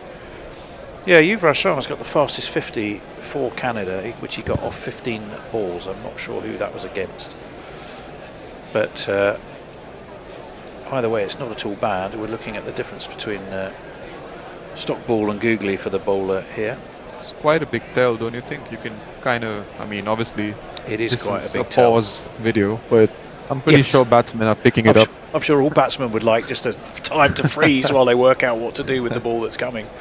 Sana, over the wicket he comes. Bit inside edgy from Stubbs. It ends up as a push to mid-on, and that's easy single taken. So again, it's all about 1s and 2s here, not about the big hits. You hear stories from batters like Ricky Ponting and Sachin Tendulkar saying that they used to read the ball out of a bowler's hand when they were in action. So obviously they probably see it. Yeah, no, they do. I suspect I could never pick one or the other. I just do it purely on instinct. Probably, that's why we're here. That's why we're sat here, not with an illustrious Test record. But there we go. So 4 off this, the first 3 balls of this over. He's trying to use his feet. Step back is Miller. Sana is canny. Sees him doing that. Fires the ball in at him, and it just means a single is pushed again into the offside. The score ticks rather slowly and apologetically onto 163 for 4. We've got 2 balls left of the 17th over. I reckon Stubbs goes for a swing here, probably a boundary at least, if not a 6. Well, he will look to get one. Oh, we see that catch again. What a catch by Hediger. It was some catch, wasn't it? Dylan Hediger kept his balance really well. Is this a... No, I'm pretty sure we're seeing the replays. Yes, we are. Stopped myself in time. Well done, Tony. you have improved out of sight. Well, let's not go overboard, Messrs. That one is pushed out to mid-wicket. They take a single. And the score again ticks on in increments of 1. They're bowling very intelligently. They are. Don't sound too surprised. Although they didn't have a great warm-up either, did they? I think they lost both their warm-up games, did Canada. as we said. But it's the last 4 or 5 overs where a lot of the smaller nations tend to lose. Well, we saw that, didn't we? We saw that with Ireland, who fell apart. Who else? So that's a swing and a miss down leg. I wonder if that's given us a wide. Nitin Menon, the unmistakable figure of the man from Indore in Madhya Pradesh, who says, yep, that's a wide. I know what he was trying to do. Didn't quite work. 165 for 4. I mean, what were the games? Scotland this morning thumped.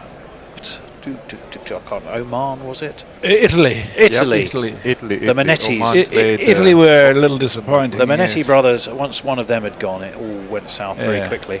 That's clipped nicely off his toes by Miller down to mid-wicket. But again, it's just an ambled single. 17 overs complete. 166 for 4, so 3 overs left. Messers. Extra Fluffo says, how did the Nepal game go?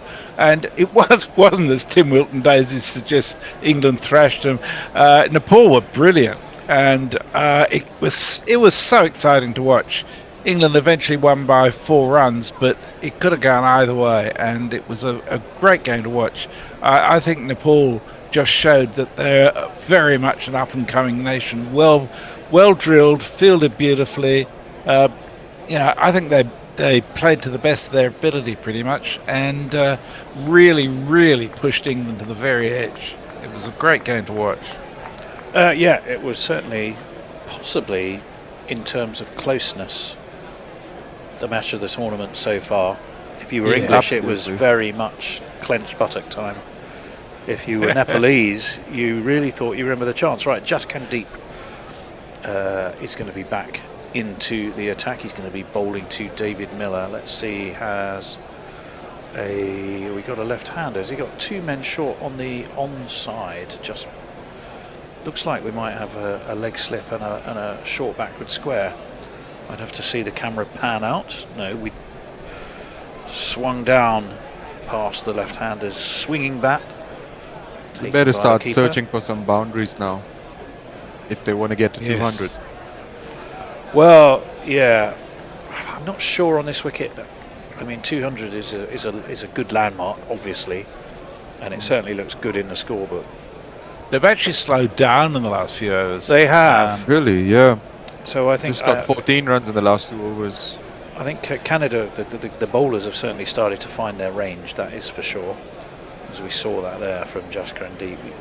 What's he got now? He's coming around the wicket to the left-handed Miller, who pushes that, but only too long on. And once again, it's a single. So you've got 2 big hitters here who have not really been able to deploy their big hitting skills. They've been very well restrained. And Miller's faced 2.5 overs. You'd expect him to be on a score like 28 or 30 by this point. Yeah, just 16 off 15. I mean, both of these players made plenty of runs in the SA20. I was looking at, I mean, almost every batsman made runs and every bowler took wickets. I have a feeling the SA20 is, if you're one of the international players, your figures are going to look great, and if you're everybody else, probably less so. But also the wickets. Oh, that's clever from Jaskandeep. That is a lovely slow ball. Really, as Arnav quite rightly said, that was a brilliantly disguised slower ball. And, well, he was through with the shot, and the ball was halfway down the track. Really, really crafty stuff. And it's a much needed dot ball at just the right time. So really well bowled, Jaskandeep. Lovely stuff. And he's going to be bowling to the right-handed Tristan Stubbs again. Foxed him the last time. What's he got this time? Over the wicket he comes. Slapped hard and beats the man at long off. And that is a boundary which I think South Africa will be quite glad of. Less so Canada, of course. 1, 2. Buckle my shoe. 3, 4. Shut the door. Just a bit short, Arnav, wasn't it? I know that he didn't quite get his range as he had done before. Yeah. A good swing of the bat though, and it looked like at a point where it could be caught, but then good placement as well to keep it straighter away from the fielder. So 5 off this over so far. He's got 2 balls of it left, assuming there's no wides or no balls. 171 for 4. South Africa. Stubbs facing Jaskrandeep. Steps there down, we go. arches his back, launches this. He's got all of that and plenty more besides. Away it goes over long off for the maximum you can get with 1 hit. Well, okay, I know people are going to take me to task on that and say, well, it could have been off a no-ball bar. I like the way you cover up your own blah blah blahs with this jingle. It was 85 metres, that's what it was. Ah. Absolutely belted. That's going deep. He's got a slightly sort of lopsided grin. So he's got to think, what am I going to do now? I've got The drummers look Tristan's- happy they finally have something to cheer for. Well, they do. Yeah, they after do. a while. Enormous stadium, probably has been remarked not entirely full, to be kind. Donald Trump and Coldplay have both played here. Not quite sure who I'd wish to see least, but there we go. Well, actually, I am sure. That one is drilled straight at the straight bowler. back though at Jaskrandeep. So well fielded him. It's a dot ball to finish the over. 18 complete, 177 for 4. The run rate's still south of 10. Canada have some hope. Messers. Greysoak says, when do Australia play and lose their first match? Yeah, they don't play till Wednesday against Ireland. And as Lear points out, Ireland had a woeful day in the field yesterday. Oh, they dropped they 7 were- catches, was it? 7 they they dropped? They were dropped 3 catches in dreadful. 1 over at one point. They really looked like they were. Was it Sri Lanka? Yes, it was. Yes, it Yes, was. it was, yeah. Hendo stayed on to do it. It just seemed like a lifetime ago already. Yeah. But yeah, they looked like they were. They should have been cruising Ireland, and then they just the wheels fell off. They threw it away at the end of the bowling innings, and they threw it away at the end of their batting innings. They were just really poor. But Australia may be really poor as well, like they were in Pakistan. So who knows? Wasana is going to bowl. Left arm over. That's a real. That's a and it's that's an a tennis attempted shot. cross bat hoik, really, and it ends up down at a fairly fine mid-on. Got himself a single. It looked like a tennis shot, like a double-handed backhand. Yeah, didn't it just? Yeah. So again, Canada are acquitting themselves well. Slow bouncers seem to be working for them so far. They do. Ball Let's see if folded up on the Sana's going to pitch. try the same thing again.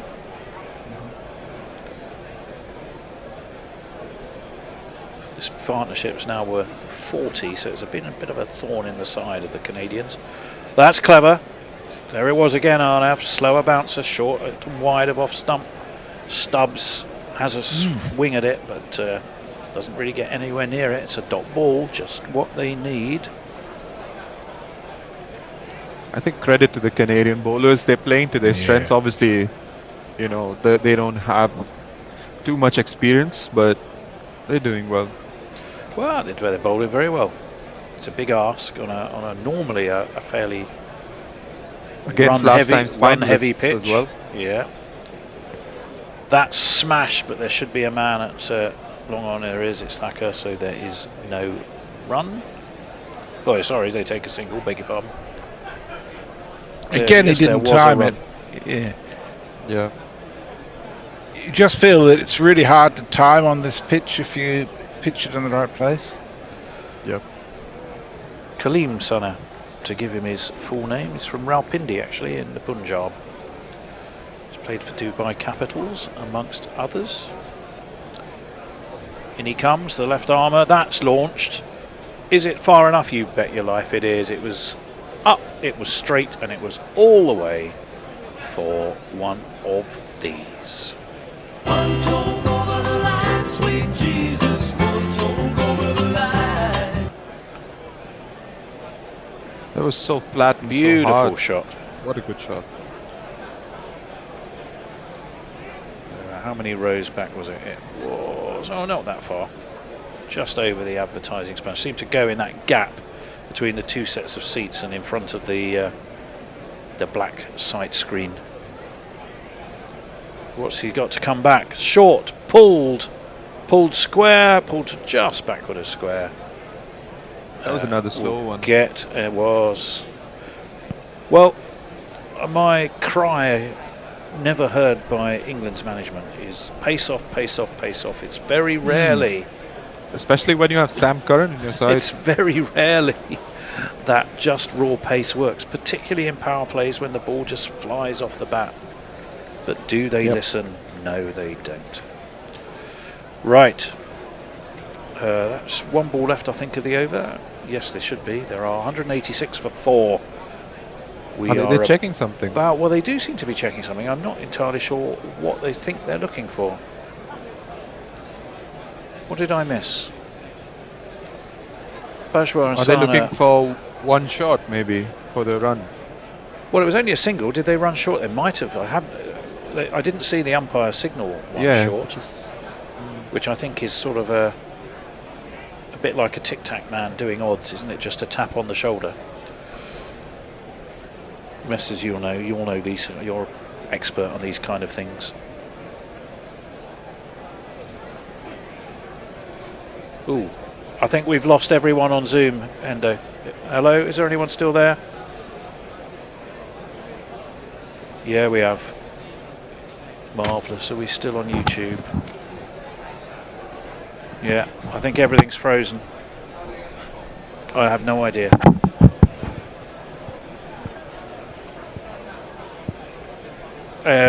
In fact, it was given as one short. I now don't know if I'm just talking into the ether.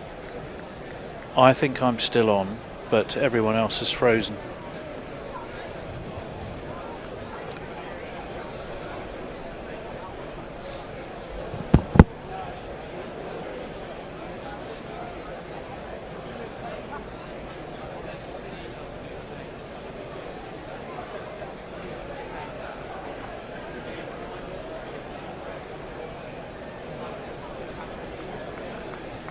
Well, I don't know if I'm talking to myself.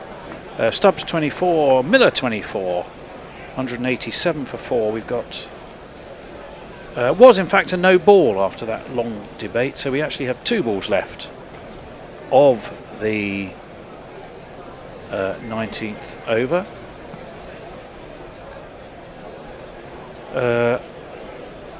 I think Zoom might have glitched. That might be the problem. That's not a catch. No, it's just short. Are we? But no one's on Zoom though. All right. Well, I'll have to have a look once we're done. Might be just you and I have to see the whole second half off then, Hendo. We've got no Zoom. It'll just be you and me. We'll keep the show going somehow. I'll try and have a look in a minute. It's 189 for 4. Height. Now we know what it was. Well, he hit it. So how can it be on height? Now I'm really confused. I think that was given as a no ball on height. Right, I'll try and get my head back in the game, having worried about the technical issues. 189 for 4. It's going to be a free hit. It's Sana to Miller, who clubs him away.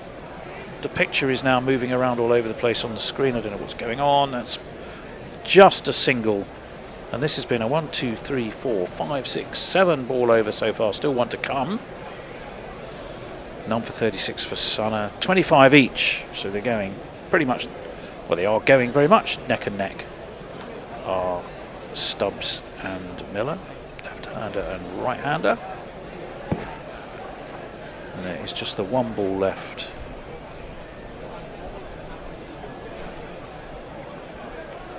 Sana is going to be in. He's going to bowl around the wicket. That's hiked out towards deep mid wicket. There's going to be a man down there. There is. They're going to have to come back for 2 and hurry. And in fact, quite comfortable in the end. So it moves Stubbs on to 27. It's the end of the 19th over. It's 192 for 4. That 200 does look likely now. The rate's just edged up a shade over 10. And I'd like to read you some social media messages. Well, I suppose I can. Let me see. We're still on YouTube. Got to respect South Africa because any country with both giraffes and penguins is all right by me, says Tim Wilton Davis. And I agree. It's a good combo. The tall and the short. Certainly seen. I've not seen giraffes in South Africa. I have seen penguins there. Stephen Kelk reminds me of the time only Tony's mic was on and we got 15 minutes of Tony apparently talking to himself, including laughing at his own jokes. That, yes, I do suspect that wouldn't necessarily be the first time either. David Durrell, woi pom. Keep going, Tony. We can hear you. You're on your own for the rest of the game. Again, it wouldn't be the first time. Only normally it's through the bloody night that they get me to do it. Can you hear me? Extra Fluffo says. Can you hear me, Clem Fandango? Yes, we hear you. Push the blue button, Bish. We can see and hear you, says Farong. Audio's good on YouTube. You're still on, Tony, says Messi. It's just YouTube that has... it's Zoom that has gone on us. That's a full toss by Jasker and Deep. Miller launches it high and handsome and over deep mid-wicket. It's gone all the way for 6 and they're looking to finish with a flourish. South Africa. 2, 4, 6. I've seen a penguin ride a kangaroo, says Extra Fluffo. Good Lord, have you really? I've seen the March of the Penguins on Phillip Island in Australia. That's really something quite spectacular, I must say. If you ever go to Melbourne and you're thinking you want to get out of town a bit and do something a bit different, head to Phillip Island and go and watch the March of the Penguins. It's quite awesome. 198 for 4. We've got 5 balls of this innings left. You'd think South Africa will possibly have enough. Short, pulled by Miller, pulled past deep backward square, pulled over the rope for 6 more. He's definitely trying to finish this in the grand manner.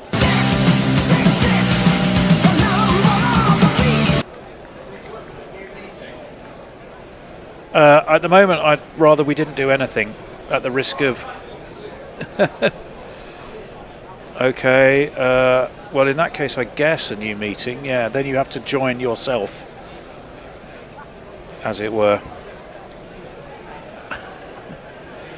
But if it ends up just you and me seeing the game out at the risk of not banjanxing everything else, you try and fix one thing and break everything else. I don't mean you personally, Hendo. I mean I would probably do the same thing. We could just do a double act between now and the end. I say. A funny thing happened to me on the way to Lewisham. Right, Jasker and Deep, he's just gone for 12 off his first 2 balls, none for 40 off his 3.2 overs so far. Around the wicket he comes to the left-handed Miller, who tries to launch him again. This time doesn't get as much of it as he wanted, and it drops short of Curtin, who is the man at long on. And they will get a single. So 13 off 3. First of them was a full toss. The second was attempted to be much fuller, but brilliantly muscled backward of square. And then just that single. So the 200 is up. 205 for 4 for South Africa. You'd think that's going to be a big ask for Canada, but it is. There are plenty of runs in this pitch normally, but batting first also tends to be the way to go here. We think Canada took the. We want to make the best way to make a game of this is to bowl first, but in reality, the stats, certainly from the IPL and indeed for the T20 eyes played here, do suggest the opposite. That's muscled down to mid-on by Stubbs, and they take 1 more. 10.5 the run rate. 68 this partnership off just 38 balls, so they have accelerated. We thought they were really sort of rather getting a tad bogged down, but in fact they're going to end up well north of 200, and I think they would consider that a job reasonably well done. At the same time, we'll have to see what happens off these 2 balls, but I think Canada would feel they've not ever let them get so far out of sight as to as to feel ashamed of their work. So they will be just about in it, I think. 206 for 4. We've got 2 balls left. It's Jaskrin Deep who has the ball in his hands. It's quite a skippy little run that he has. That's hit on the full, but just steered straight down to long on. Curtin again it is. Who does the fielding. 1 more to the score. So we've started this with a blitz of 2 sixes this over. Then 3 singles. David Miller feels he possibly has missed out a bit. It should be Tristan Stubbs who is going to face the last ball of the 20. 207 for 4. He'll be thinking, can I get it to 213 would be the target, I would think. And I would also think that if they got there, South Africa would think, well, that's not at all a bad day's work.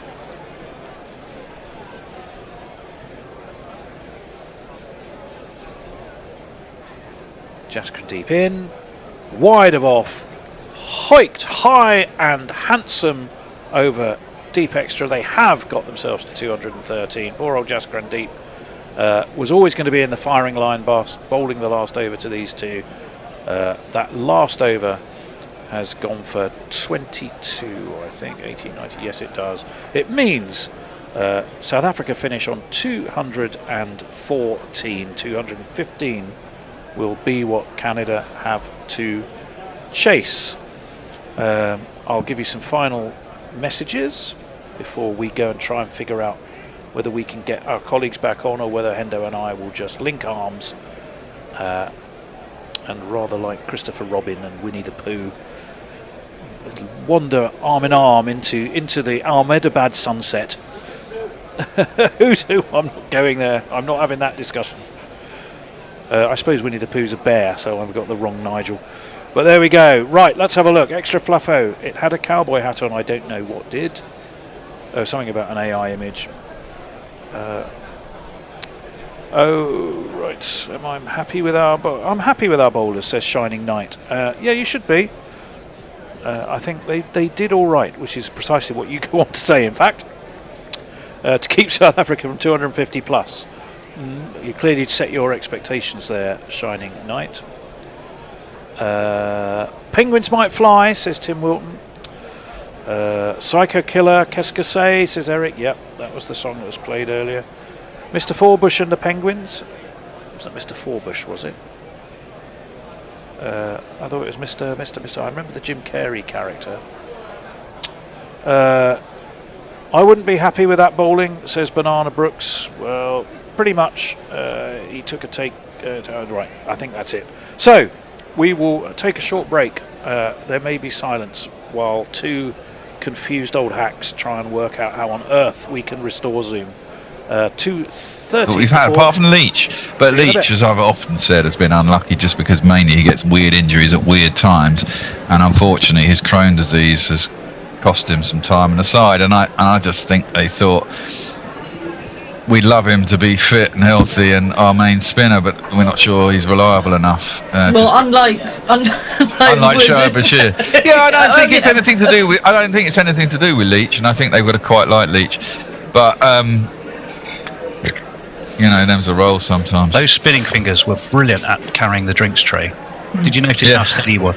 Not a hint of Mrs. Overall. He wasn't like tottering in with the drinks going all over the place. Messers, I haven't asked you. How do you feel after that Ashes? Well, I should start by saying that I have kept my mouth shut pretty well. I received some advice the other day that you may discover the less you say, the more people listen to you. So I'm trying to say less, but it's really hard. So I was trying to think of an analogy for how I feel. Yes, I'm disappointed it wasn't more competitive. Yes, of course I wanted Australia to win, but it feels a hollow victory. It feels like I was having a chess match with somebody. We were both wearing masks, so we couldn't see who we were playing. And I won comfortably, and then discovered actually I was playing my 10-year-old son. I was going to say with this sort of fetish chess, but no, obviously not. So it's a hollow victory. I've got to say, there's one quote. There's been a lot of things said by a lot of people over the year, from coaches in particular. And most of them I don't believe, because they're just talking shit to keep themselves in place. But one thing that McCullum said when he was asked what it was like being a coach, and this was during the tour, he says, it's a pretty good gig, it's good fun. You get paid to travel the world with the lads and try to play some exciting cricket and achieve some things. And I thought, that's about fucking it, isn't it? It's a fucking holiday for you guys. You're playing some cricket while you're on tour.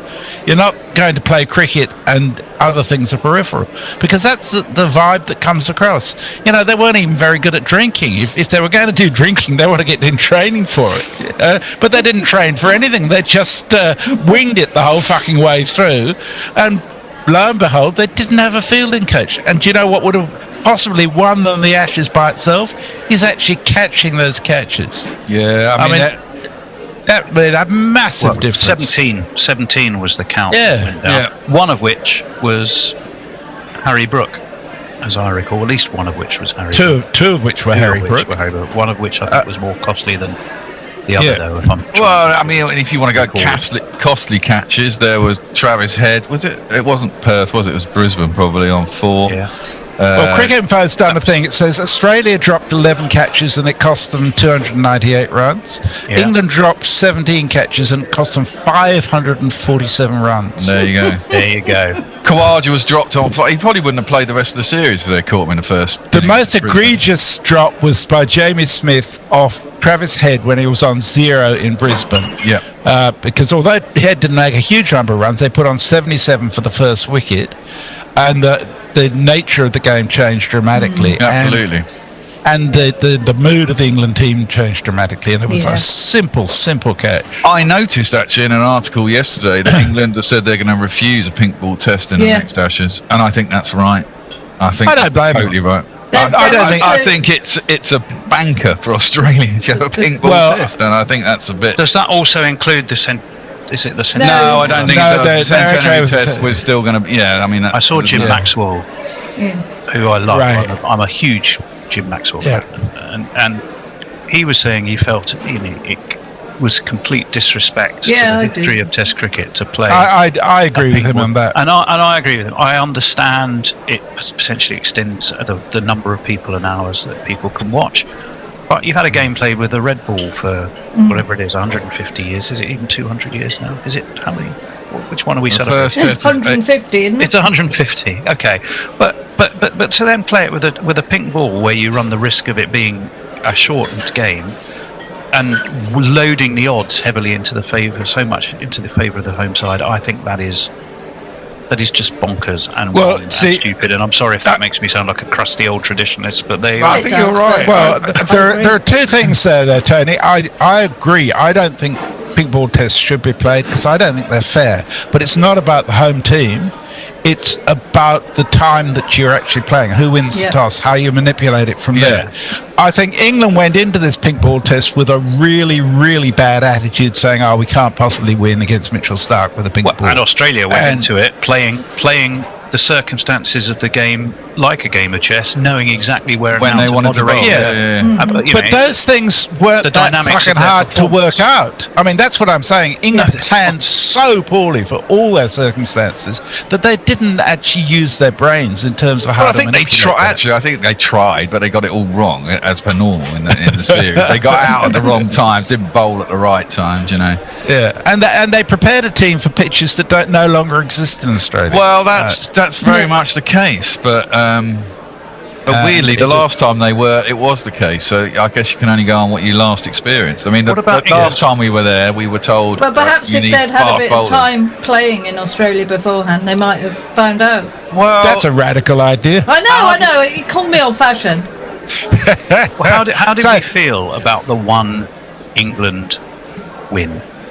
It was a 2-day test, wasn't it? It was shit. We won. I enjoyed it. I thought it was great. Bear liked it, so okay. Bear was happy just because we got a win. No, not because of that. I'm a bowler. That's still why felt cheated. I like it. How did you feel about that? I really didn't much like either of the two-day test matches. They didn't feel like proper contests to me. No.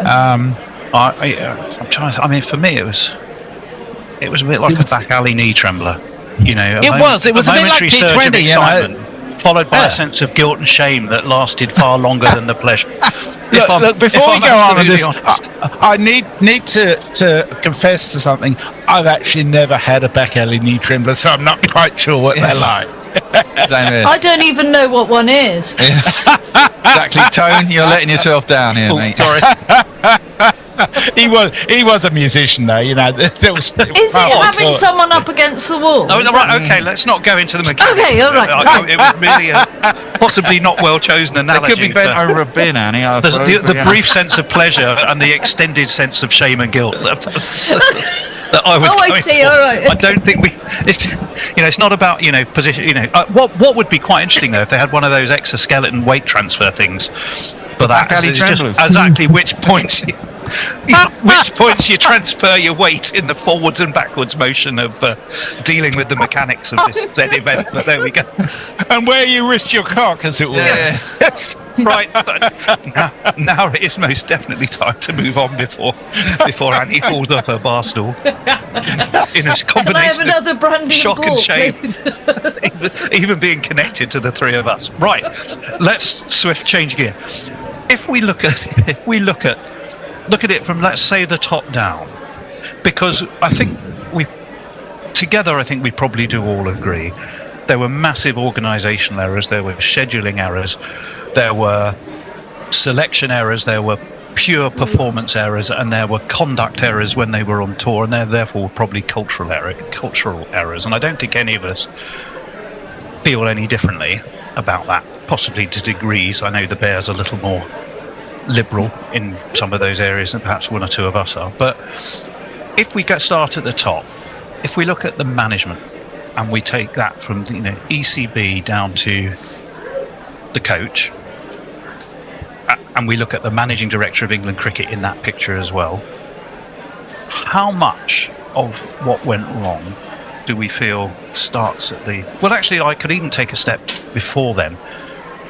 The game as it currently exists in England, which I guess is all about the management of the game, how much of the disappointment starts there? Annie alluded to it. The very first thing she said, apart from making sure she got her Horton cigars or whatever it was. so how much of I think it starts in just the organisational state of our game at the moment. At the end of the last Ashes away, everybody was sacked basically, weren't they? And Andrew Strauss sacked everyone and said, right, Key, this is a new job for you. And then Key got McCullum and Stokes into the sort of top positions, and it was a new era. And finally got rid of Annie. She tried to stay on, but no, we've quietened her. The bad news is that we've lost contact with the rest of the world, as in those people who are contributing from other parts of the country or indeed from other countries. So it will be me, Gorilla Hendo, and Tony to take you through to the end of this match whenever it might come. Dilpreet, Bajwa and Yuvraj Samra are out there already. They are about to begin the chase, the Canada chase. They need 214 to win. It's a big ask against this tremendous bowling attack, although with a little bit of maybe overbalance a little bit on pace, South Africa. And if so, they need to take advantage of when there is pace on the ball. And of course, Maharaj is the main spinner. Markram will probably bowl a few if needed. So if there's going to be some pace at the start of this innings, when the two players only are allowed outside the circle, you would think that Canada have to take advantage early on, see what they can do. It's going to be Lungi Ngidi to open the attack for South Africa. Nice jingle.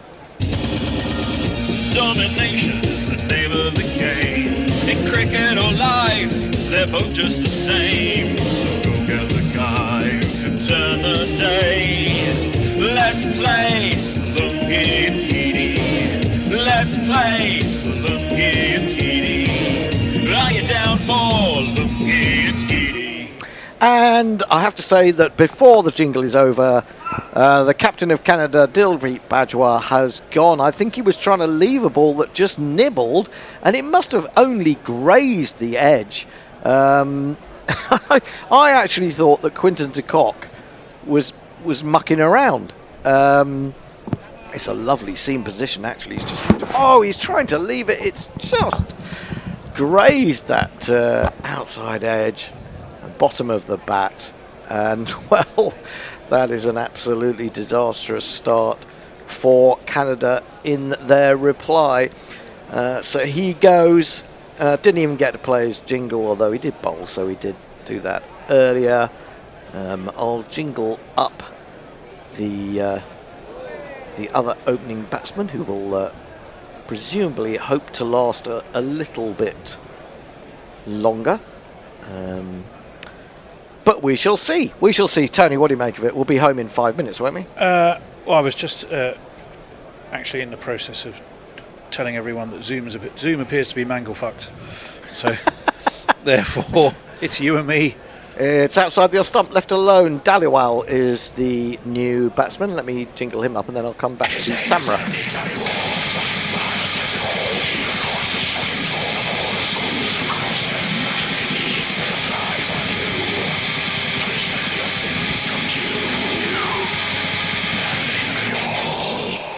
I think I'm missing Samra from the jingles, funnily enough, so we'll hold out on that. Navneet Daliwal is out there. Let the first ball go. And Gidi again in to the right-hander. He's still got the slip. He turns him round a little bit with good pace. And it's just jabbed back down the pitch by the batsman. I'm with you now. And Gidi, does he look a little bit lither than he has of late? He just strikes me as a bit more athletic looking. Yeah. And in answer to your previous question, I think losing a wicket in the first two balls and being 0 for 1 when you're chasing north of 200 is less than an ideal start. I think we can. I think we can agree on that. I think we can concur on that. We can conquer and we can concur.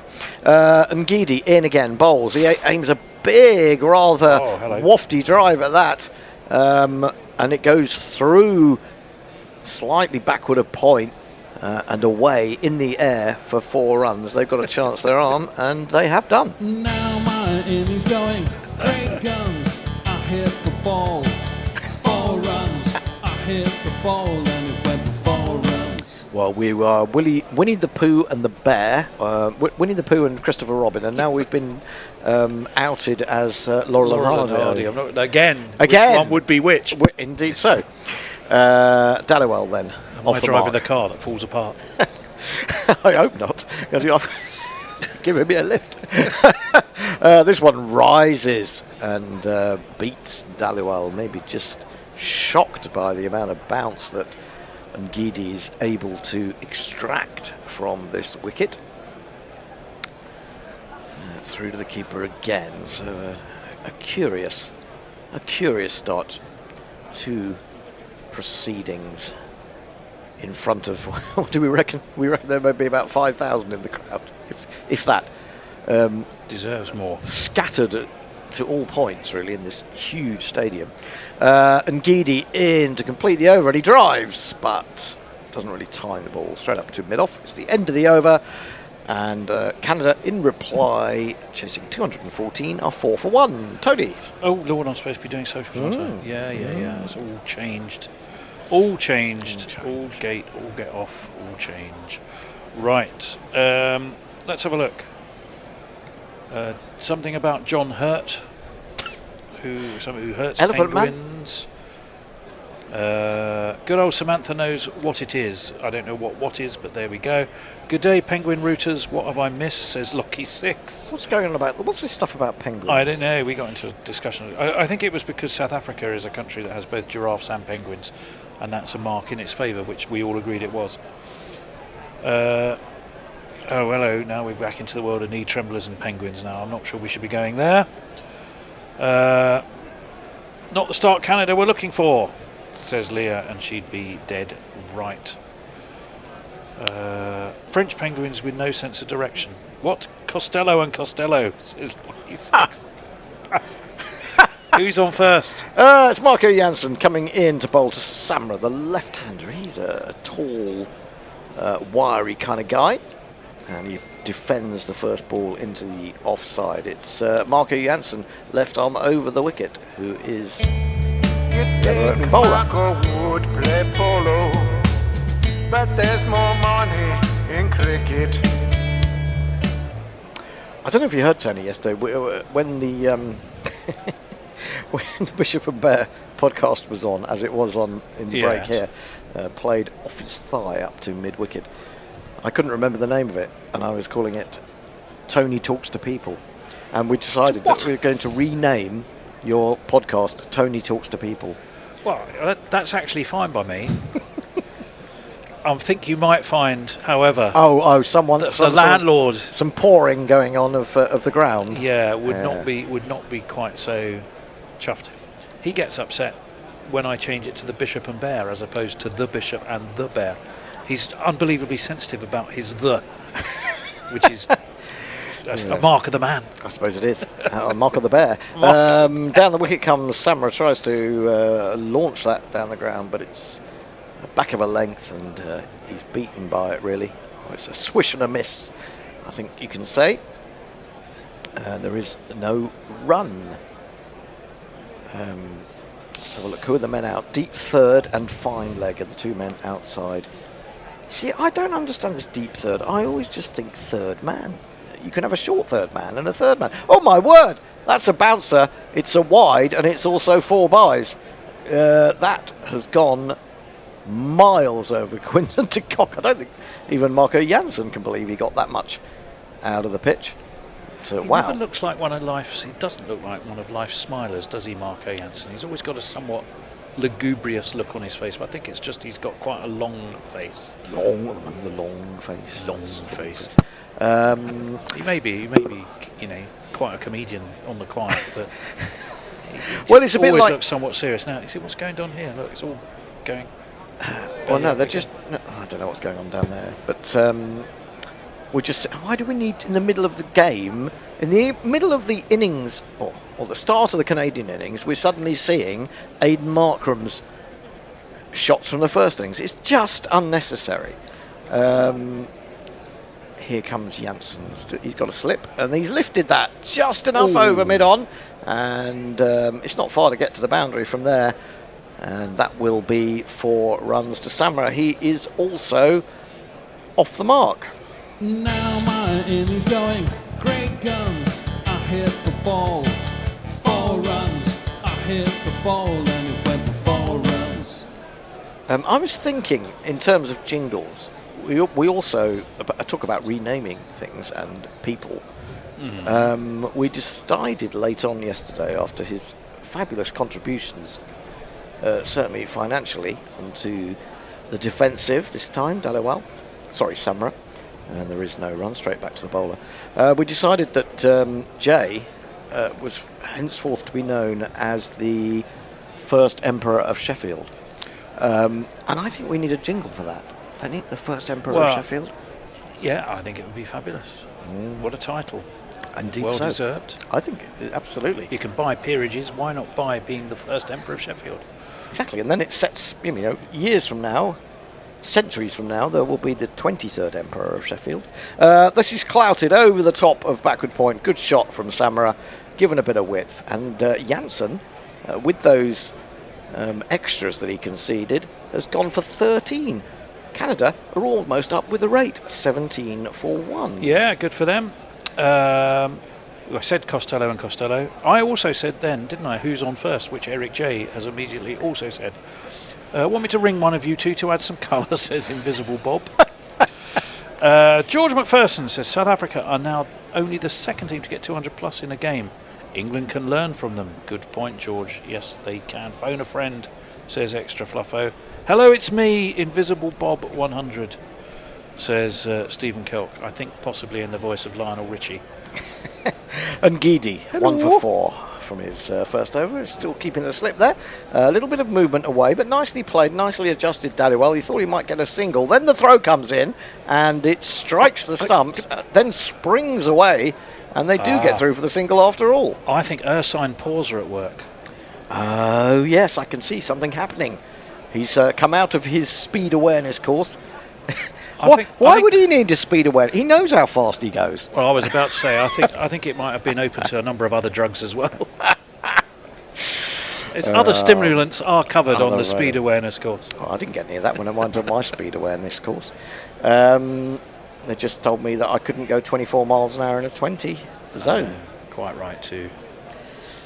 Although I have been done since at 25 at Tooting at 4 o'clock in the morning after doing the Ashes. Driven by Samra. That's a very pleasant shot. Didn't time it perfectly, but he's got it through the infield. And once you're through the infield, you're pretty much at the boundary, it would seem to me. And if you kids can't listen, then you bound to see the way you get shot for crossing a boundary, Looks like Invisible Bob has become slightly visible. He has. Thing is, okay. So the thing is, if we're all back on, what are we going to do? Because we've buggered around with the rotor, haven't we?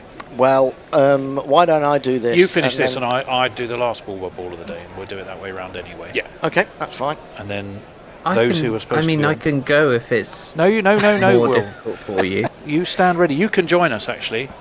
I find it odd. I find it odd when I can hear your voice but not see you. An edge, I'm afraid, from Samara. So 12 off 7. That's enough, says Ngidi.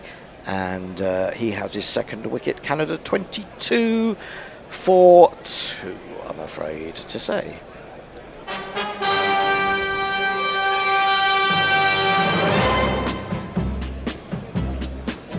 I mean, I can just be a sort of ghostly presence and. No, you can summarise. I'll do socials for this session. We'll see if Messi's awake, because he can then do socials for the next session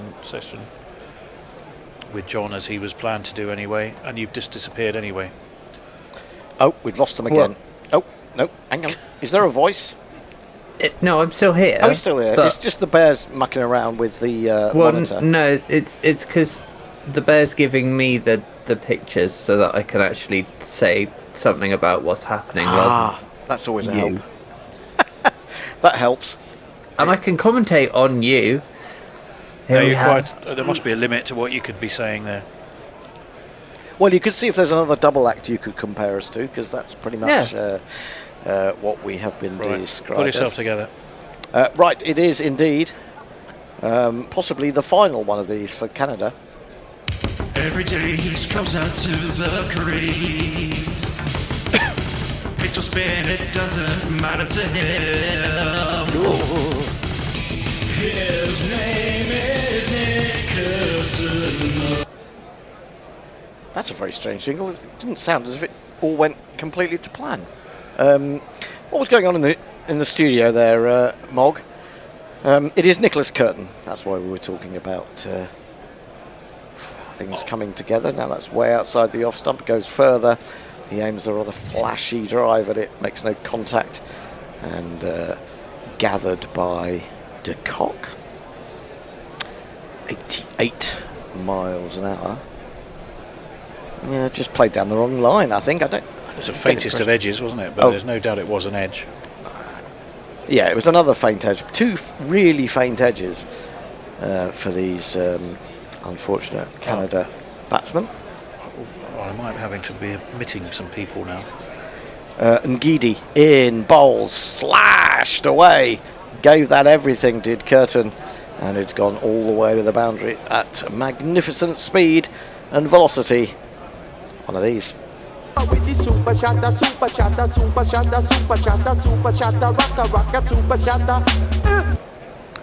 Yeah, give him width and he just threw the bat at that, threw the hands at it.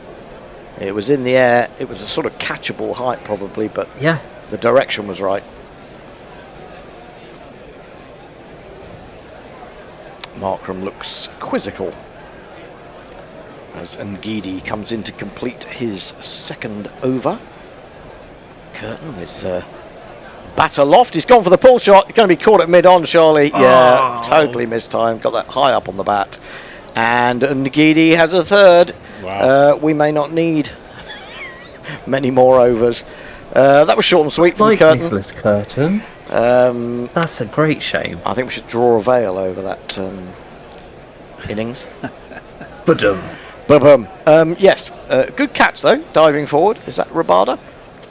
I believe so. Yeah. Maybe a little bit surprising that he hasn't opened the bowling, but Canada, after 3 overs, are 26 for 3. Yeah, they're struggling, I'm afraid. Right, lots of fun. A lot of it at Jay's expense and combining the thought of penguins. Jay the Emperor Penguin, says Stephen Kelk. The last Emperor of Sheffield, yes, there's a vacancy in the House of Lords for Jay. Lord Grover, says Extra Fluffo. Stephen Kelk. Has the Sun King, first and last eternal Emperor of Sheffield, entered the chart? Oh, the chat. Not chart, entered the chat. He was here earlier, wasn't he, briefly, I think? Pirate Bachar, disembodied voices are the best type of voices. Messi jerseys awake and awaiting to be admitted. I'd get up and do that in a moment. Messers. He's in. He's been let in. The Bears let him in. I saw the sort of face of Messi. Nigel's looking a bit dire. That's a bit harsh, according to our friend in Ottawa. So Tony and Hendo have forgotten to admit you, and they forgotten is in inverted commas from Stephen Kelk. No, we're not like that. We've denied him 3 times. Shining Knight. I love how Arnav is glaring at us and judging us from the top corner. Yeah, that did freeze for a while, but I think we've fixed it from now. Yes, he's back and still installing the fear like a boss. New batsman and a new bowler. Which to do first, I don't know. Anyway, here's the bowler coming in to the old batsman, Daliwal, who goes onto the back foot and plays it out into the covers. There is no run. Well, we know we love the bowler's jingle. We do, but we're going to do this one first. Okay. For the batsman. It's Shreyas mover. It's Shreyas mover. It's Shreyas mover. Shreyas mover. Like that, that's good. It is indeed him, and with the ball in his hand after this delivery, as we see yet another replay of that catch to mid-on. Can we just get on with what's going on in this innings live, please? In he comes, bowls, punched off the back foot. Lovely shot from Daliwal. That takes him to 9. Backward a square. Away it goes. And, well, he could probably dine out on that now, even if he does nothing else. He's just taken one of the world's best bowlers at the height of the bounce and played it gloriously. This is the bowler.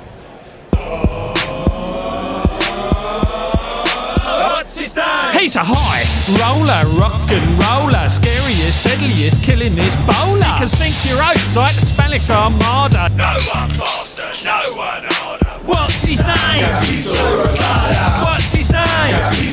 Tell me, what's his name? KG. Similar length, but better direction from Rabada, and Daliwal adjusts quite well, plays it out into the offside and will hurry through for a single. 31 for 3. He's into double figures now. Brings Mova. Sounds. Can you hear me, Mova? Hello, Mova. It's a great name, Mova. And nay bother, Mova. Something I can work with there, I think. Way up. Who's that? Was that you, Will? Yeah. I can do voices. Oh, you can. This is into his talented. Pads. Tickled away to mid-wicket, and there is no run. I thought it was quite funny, the final session, or was it the second session, when Tony came on to be joined by you and John Batham. And the number of follicles that were remote compared with the number of follicles that were in the studio was quite remarkable. Rabada in once more to the legs. They're going to hurry for a single. He's just got that straight at the mid-wicket. It's the wide-ish mid-on who comes round to field, and there is no run. So we had, as Tony was moaning yesterday about losing or hair receding, and then we had Will, as everyone knows, his fine head of hair. In the studio? No. Something's really going with the. Hold on. I don't think there's anyone in the studio. Apart from us two. If there is, I'm going to get a bit creeped out. Short played off the back foot. Lovely stroke. Daliwal again. He certainly can play off the back foot. I mean, I would love to be half as talented at the cricket thing as anyone in this Canadian side. Because that would basically make you the best player at any club you go to. And Gidi starts a new over, and Mova gets in on the action with a nicely turned bat, which gets it down to long leg and for 4 more runs, would you believe? 8 fours already. Just straying from his line for the first time, really, there, and Gidi. Yeah. And it was just nicely timed. The man out is at deep backward square rather than long leg. So 4 runs it was. Did you find anything ghostly out there, Tony? Tony's come back. He's white as a sheet. I think. No, I think Cernus Remotus is still performing his magic. And in fact, he's now calling me. Oh, he's calling you. Okay. Well, try not to talk into your microphone while we're doing that. 40 for 3. And Gidi, all 3 wickets to his name. 3 for 17. All sorts of noises are coming as the bishop moves, and that's nicely played, beautifully directed by Mova. He got it away to the right hand of the man at short third, and the man at deep backward point couldn't get round. It was just really lovely timing. He goes to 9, Canada 44 for 3. Will, what is going on? Oh, well, I'm just thinking about how with a name like Mother, he needs to be batting in hair curlers and a house coat, doesn't he? Well, I think we've got enough curly hair on this programme. Long curly hair. Yeah, sorry about that. But I was just thinking, when I saw John, I thought, like, his hair's got even longer as well. I thought he was trying to convince you that he was Invisible Bob. This is a slower ball from Ngidi, very well bowled, and Mova watches it closely and defends back to the bowler. There is no run. Now, things might change because we're halfway through the 5th over. So there's only 9 balls of the power play left, at which point I've got a feeling that there will be pace taken off the ball. I think we'll see a bit of Maharaj quite quickly. Yeah. And that might pose a completely different prospect to these two. Daliwal 14 off 10, Mova 9 off 5. Going wide on the crease, bowling another slower one, and he just clips that up. Oh, and Ngidi could be in trouble here. He tried to dive to his right to take the catch. It was well out of his reach, to be fair, and I think he's gone down quite nastily on his hip bone. I don't think it's a muscular thing. I think it's more of a coming down quite hard on his side. Yeah. And we'll have another look at that. Yeah, and he slips as he does. Ooh, and he takes a bit of a whack on the gluteus maximus and various other parts. I am gluteus maximus. No, which one of us is gluteus? Which one of us is gluteus and which one of us is maximus? Well, there's going to be a bit of a delay because the physio has come on and Gidi is lying on his back and he's having his leg manipulated. I could do with a bit of that. We have plenty of chat. And okay, let's chat then. The bear, in a nutshell, Wirecast kicks out. If you go off Zoom, you can't get it back connected to Wirecast without turning Wirecast off. So he's done that now. Then, of course, essentially you have to swear a lot. Oh, right, yeah, okay. Normally in a very loud voice. And it'll all be fine. Did you just say... Which it seems to be. Did you just remind him of the score from Anfield yesterday? No, there are times and places, Hendo, and that definitely wasn't it. I might have to remind him where Anfield is, though. Oh, well. Or give him a map to help him find his way there, should he ever go. He probably doesn't even know it's in Liverpool. Right. Messi in purgatory, says Eric J. Is quizzical the correct description of Al Hotch when he's on Mastermind? Very good.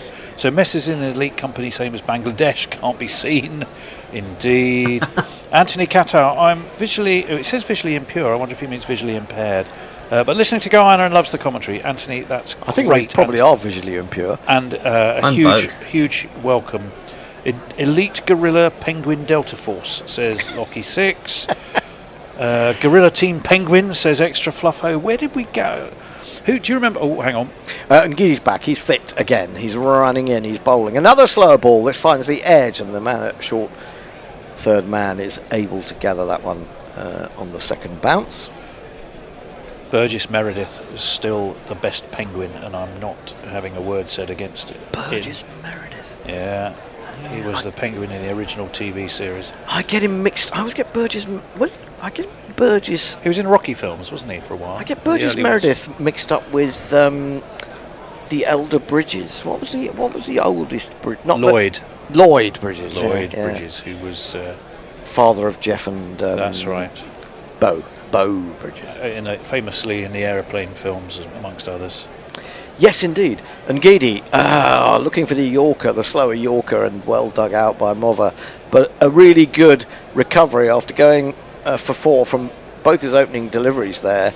It was a series of slower balls which failed to concede a run. Something else. The ghostly paws are still pouring. What is he doing? Well, I don't know. I don't think it's him. I think... Well, other than the one thing we know, that if the bear's not going to be in the studio, he hardwires in bugs that will leap out and attempt to sabotage us. It's just, you know what, to prove his invaluability. Exactly. We know what his game is. Up to. Happens every time. 44 for 3, 5 overs bowled. Rabada coming into Daliwal, cramps him for a bit of room, but he manages to get back down on that and glance it away to deep backward square. He goes to 15, 45 for 3, final over of the power play. Rabada was up at 90 miles an hour there. Yeah, 66 without loss, I think, were South Africa. 45 for 3, that's quite a difference if you sort of look at power play. I'm just checking. Absolutely. Yeah, it was 66 without loss. Yes. It's not, I mean, considering the wickets they've lost, it's not been a bad effort from Canada. Losing a wicket first ball and losing your captain is a bit unfortunate. I'm glad Farong heard the weird beep beep beep noises, because I was hearing them and wondering what they were. Oh, that's just too it's quick like for a Christmas Mother. Carol for the tech age. It is a bit. That was just too quick for Mother, and it leapt on him a little bit. He's certainly not holding back, Rabada. And I'm just going to say this one because it's funny. It made me laugh. Extra Fluffo with Who Dares Penguins. Oh, that's good.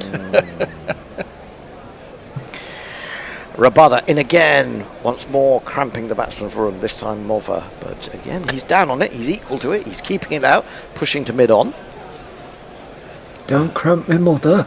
Don't cramp Mova. She needs plenty of room. I need space.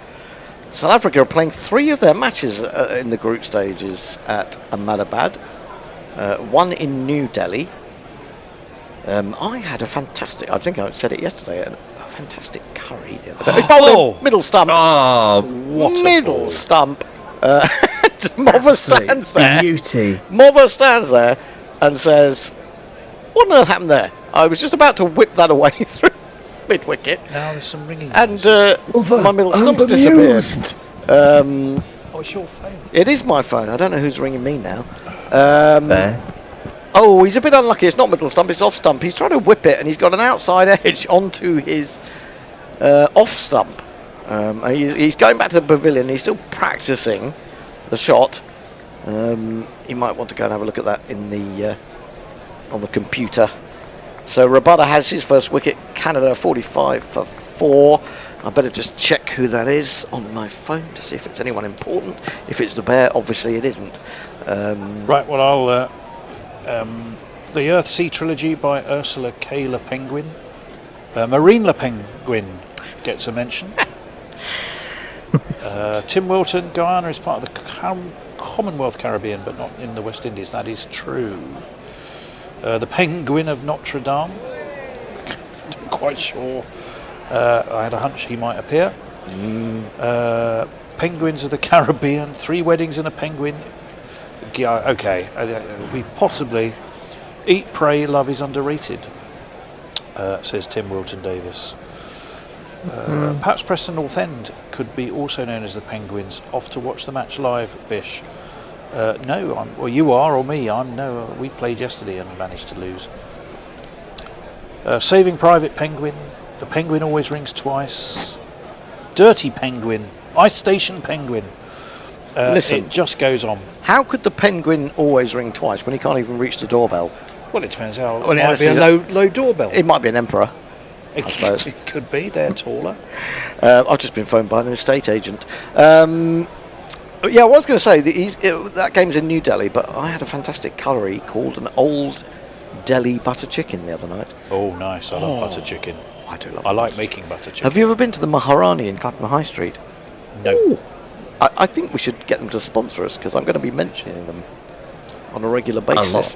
Yes. Well, I think you need to do that the other way around. You get them sponsored before you mention them.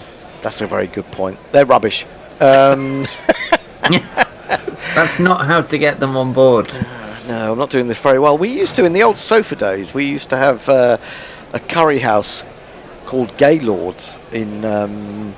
oh my god, I remember that. Do you remember that? Yeah. And then I remember sort of chuckling away to myself about that when I was about sort of 17. Yeah, when I was supposed to be doing schoolwork. Well, I know there's a large body of customers trying to save Veer Swami, the oldest Indian restaurant in London, which of course is still in Regent Street, but okay. It's owned by the Crown and he's trying to push them out. And this is not right. It's shocking, isn't it? Harsh Thacker has come to. Is it Harsh or Hash? Has come to the crease. Number 6, 45 for 4, 2 balls left of the power play, but that is a moot point, really. He's forward. He's played really well. Maybe the pace of the ball, but he got the technique right and squeezed it between 2 fielders on the offside, just slightly backward a point. And Some he gets really off the lovely mark shots. with a boundary. Yeah, absolutely. I'll give him one of these. And if you kids can't listen, then you bound to see the way you get shot for crossing a boundary, Oh, they played some good shots, but the problem is they've not been out there for long enough. Any of them. No, it's true. Sort of a microcosm of a Harry Brook innings. At times, this is going to be a quick single as he just pushes into the onside. Well picked up. Rabada has got a wicket. He went for 6 off that over. So he has 1 for 16 off 2. Daliwal 15. Started the strike to a little bit. Thacker has 5 off 2. Tony. Indeed, Happy Feet 2. I'm just reading penguin-related films. Close Encounters of the Penguin kind. Back to the penguin. Penguins take around 10,000 naps per day, according to Extra Fluffo. 10,000? Well, maybe they're just very short naps. Can I recycle my penguin knowledge? You can. You can. I didn't know they could cycle, though. Yeah, well, quite. There's a tiny little feet. It must be really difficult. It's really difficult. They have to eat. You know those the clown bikes that that are really small. They use those because it's easier to sort of paddle along with. Ah. Yeah. Unicycles, do you mean? No. They're really small little bikes because then it's. I don't know. Anyway, Thacker facing up to a new bowler. Let me jingle up the man who is. Spanish boys, cool, but I never give a fuck. You wanna sip to him, motherfucker, go try your luck. You can never hit him off his line. Slam in the bat, he's fucking fine. Bosh. I mean, we had Bam, who was playing for Nepal yesterday, and we got Bosh, who's playing for South Africa today. What other Batman fight? Pow! Is there a POW playing for someone? I really hope that there is. That's nicely crafted stroke off the front foot all the way along the ground out to the deep cover. They'll take a single. Canada's 50 came up. with that run at the end of the last over. 51 for 4 now. Surely you should play, Tony. It'd be bish bash bam. Well, there we are then. Another disembodied voice. Either that or it was Will doing an unbelievable impression of Messi. Yeah, I can really throw my voice. I'm very good at ventriloquism as well. And Aussie accents. Can you tell us the weather in Bratislava right now, please, Will? Bosch in again, onto the back It's foot goes raining. Daliwal. He does play that shot off the back foot very well indeed. He's only going to get a single this time, down to the third man. Rabada is taking up position there. So my penguin fact is that if it gets colder than minus 25 degrees in Calgary Zoo, they have to put the penguins inside because it's too cold for them to survive healthily. Oh, I think Calgary Zoo. I think you told us that one the other day, to be honest. I did. That's why I said I'm recycling it. Defended into the covers, fielded by Brevis. And there is no run. Did you read that in Wikipedia, Penguin Edition? Yes, my penguin. Calgary Zoo, they'll be stampeding to get their hands on that fact. They'll be looking at the thermometer. Can we come in yet? Bloody freezing out here. Of course, that's a Canadian accent of a penguin.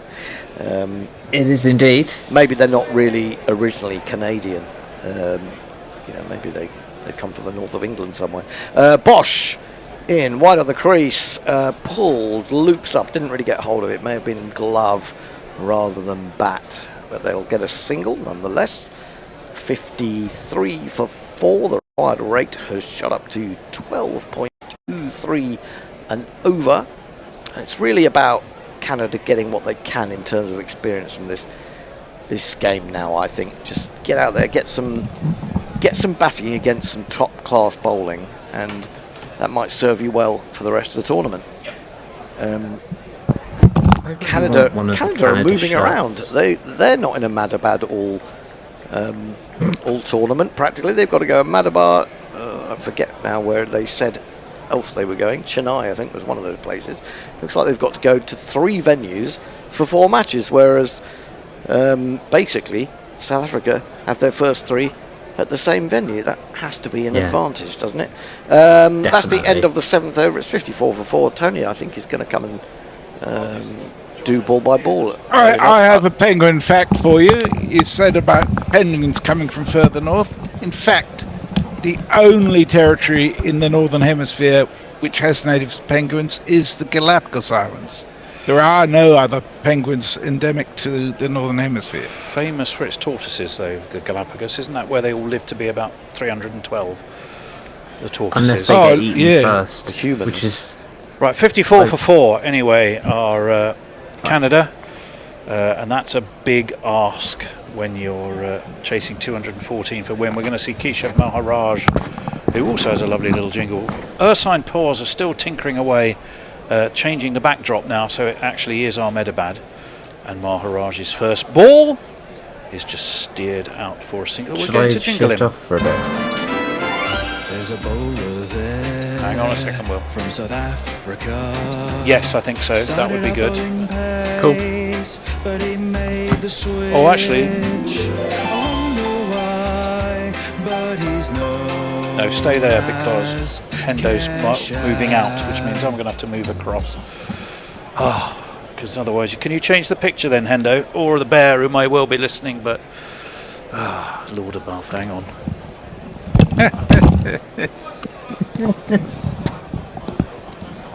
Oh dear, it's also demanding. Right, here I go, I'm back. Maharaj coming around the wicket. That was a single there. That was launched up and over. Backward point. He's going to get 4 runs, is Daliwal. That's a good shot. Am I convinced that's where he was trying to put it? I'm not, but I don't know that matters because the result is still one of these. And if you kids can't listen and you bound to see the way you get shot for crossing a boundary, Well, actually, no. I think he possibly did mean that. Let's have a look. This is what will tell us. No, he didn't. I think he was looking to get that up and over extra. He meant that, though, because he's turned that beautifully around the corner, down past backward square. Round comes Ngidi to field. They take 2. So Canada battling manfully here. All the odds stacked against them. 62 for 4, needing 214. Behind the rate, behind on the power play, behind on just about everything, but nonetheless not giving things up and batting very nicely here. Batting very nicely, turned away around the corner. These two, in fact, Daliwal's has been superb. 25 off 17. It's been a fine effort from him if he can keep it going. Maharaj, tad expensive. 7, 6, 7, 9 so far off the over. Back foot. Attempt at a cut by Thacker. The ball was too close to him and he bunts it into the ground, but they do scamper a quick single, and it means after 8 overs, 64 for 4 are Canada, and we can go to the chief Penguin message reader. Apparently the Gaylord is still open. It closes at 11 p.m, says Leah. There you go. It closes forever or just tonight? Run rate is okay, says Lockie. The wickets might be an issue. I can't see the run rate improving. Barong says poll time. How many listeners have actually met a penguin? For me, fairy penguins, the little blue ones at Phillip Island. Are penguin books still around? Indeed they are. They certainly are. The island just south of Perth called Penguin Island, which surprisingly has penguins on. Where you can walk across a causeway at low tide and see the penguins. Does Bristol Zoo actually count? Quite cute, but rather dull. Right, Marco Jansen going to bowl his second over. Left armour over the wicket. Has he got an edge? No. Thacker was a bit tentative and a little prodette outside of his off stump. Goes through to the keeper, and it was a dot ball. Canada stays 64 for 4. I was just looking to see how Marco Jansen has been going recently. I seem to recall him having an injury. Through to Quinton de Kock anyway. He made 31 and took 1 for 18 against India in the warm-up at the DY Patil.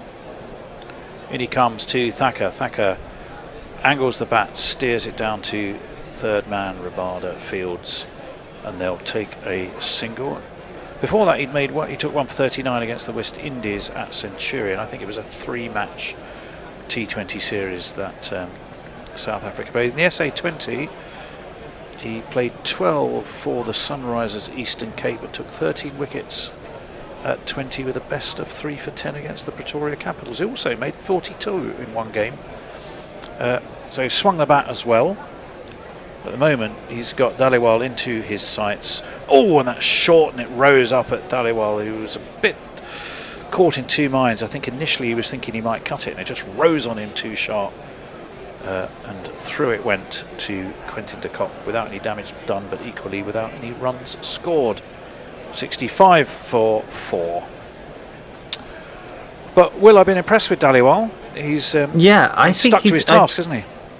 He's sort of, if I don't want to curse, don't curse him. How do I say this? He has been successful thus far in his mission. Well, he's played that nicely as well, but again, it was short. The very tall Marco Jansen, who still looks sort of a combination of lugubrious and angry in one facial expression. But it rose up at Daliwal, who had to play it down into the ground towards backward point and wasn't able to get a run. We're looking at a little study of the various trajectories of the average trajectory for Marco Jansen's deliveries. Well, they come from a great height, and they kind of... How tall is he? 6'7", I think. Wow. He's coming around the wicket, past the very much not 6'7" Nitin Menon. That's up in the air, but it's going to drop short of deep backward point, which is a Rabada, and it will get a single. So Daliwal on to 26. I don't think they ever worried about that. He's actually, though, when you look at his action, he frankly could get the ball a little bit higher. Oh yeah. His arm is not as high as it could be for such a tall man. his release point is fairly late in his action, and it's a But he's odd one, really. number 15 so far. That's short. That's pulled away around the corner. Is it pulled far enough? You bet your life it is. That's a great Whoa. shot by Thacker. Absolute shot. Over deep backward square, and he's got himself 6 pennyworth in the process. Lovely shot.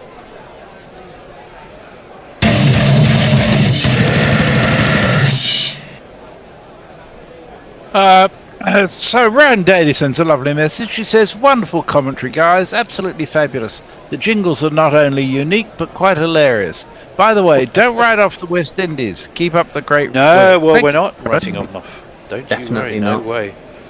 In England's group as well, aren't they? Yeah. Lucky Six says, "Penguins used to sleep under our holiday house in the Marlborough Sound, top of the South Island in New Zealand." All I can think of with Marlborough Sound is just wine. Well, I think the problem at the moment is Navneet Daliwal has got a little bit of a cramp problem because he's lying on his back, and I'd say that I had shades of Prince Andrew there in that picture, but sorry, the artist formerly known as Prince Andrew, now Mr. whatever he is. What, was he not sweating? No. But he was kneeling over poor old Daliwal to give him whatever attention dear. he was needing. Well, he's Mr. Mountbatten Windsor, isn't he? Right, Keshav Maharaj is going to be bowling his second over. Around the wicket he comes to Daliwal, who defends into the offside. There is no run. He's from Chandigarh in the Punjab, is Navneet Daliwal. He moved to Canada when he was 22, when his family bought a gas station. That one is crashed by Daliwal, but there's a man on the deep cover boundary who slips and falls over. Was it Markram? No, it wasn't. It was David Miller, I think, who possibly the dew. The dew can be a factor, can't it, at Ahmedabad? Yeah. Surface is glistening a little bit. Miller's just checking his shoulders. Okay, I think it is. In comes Maharaj. Gets that one to jump a little bit. Marco Jansen is the man at point again. It's no run, so just a single off the first 3 balls. Very sad news for Italy in their defeat today. They've lost Wayne Madsen with a dislocated shoulder. That's possibly it for the tournament. That again is bottom edge bunted on the bounce to Marco Jansen at backward point. And again, there is no run. This has been a fine over from Maharaj. Needed a bit of a sighter in his first one, but he's found his range here. Forces Thacker onto the back foot. He pushes it to mid-on and takes a single. 74 for 4. We're about to complete the 10th over. 140 from 61 balls is a big old ask, Will. Yes, definitely. But you know, they'll keep at it till it round the wicket isn't. Comes. Interesting shot from Daliwal. He went onto the back foot and really had to sort of work that out to mid-wicket. Takes a single. Will keep the strike. So after 10, they're going at 7.5 and over. 75 for 4, but they need 139 more to win, and that's going to be tough. 75 for Messers. Fernando Galano says, "I've just put $1,000 on Canada to score 120 at 10-1. If you can get 10-1 on that, that's remarkably good odds, I would have thought." Crikey Moses, I would say Mind so. you, if I could get $1,000, I'd be laughing. Well, you could turn it into $10,000 if you had it. If I had it, yeah. I mean, I've had $1 million. Yeah, you know how it works. Speculate to accumulate. And all that. Well, I mean, the good thing about virtual bets is you never lose anything. Well, very true indeed. He's been playing for the... Oh, well, that one's cut by... off the bowling of Corbin Bosch. Down towards third man. They take a single. So they're keeping the scoreboard going. I mean, net run rate might count. You just never know. Yeah. Are they in the same group as the USA? I don't think I shall tell you that in a second. Where are we? They're in with New Zealand, Afghanistan, and the United Arab Emirates. So run rate could mean something because New Zealand and Afghanistan are both. Right. Ball's dropped, bat dropped on that. Bosch had bowled. Thacker dabbed it towards a point. Throw came in. Daliwal had to hurry to get home. Again, it's not for the first time today. It's a bit of a wild throw. Certainly one thing it was never going to do was disturb the stumps, that's for sure. So ultimately Daliwal was safe enough. And he will have the strike. He's on 29 off 24. He's very much the anchor that is holding things together for Canada here. Yeah. And we'll wait for Corbin Bish Bash Bosch, who's over the wicket. Past umpire Menon. Swing and a miss from Daliwal and through to Quentin Cock it goes. Something else I learnt today, courtesy of Gary, it may not surprise you, is that Mark Carney, the estimable Premier of Canada, is a big Everton fan. His missus, on the other hand, supports Arsenal. Is he as big as Gary? I don't think he is. No, he's not. He's quite whippy and wiry. Is Mark Carney, but he is an Everton fan by all accounts. Whilst his lady wife supports Arsenal. Oh, a lot of Arsenal supporters around. Too many. Right, 77 for 4. Sorry. That's full and on the middle stump, but dug out by Daliwal down to long on. Takes a single. The score is 78 for 4. 136 are needed from 56 balls.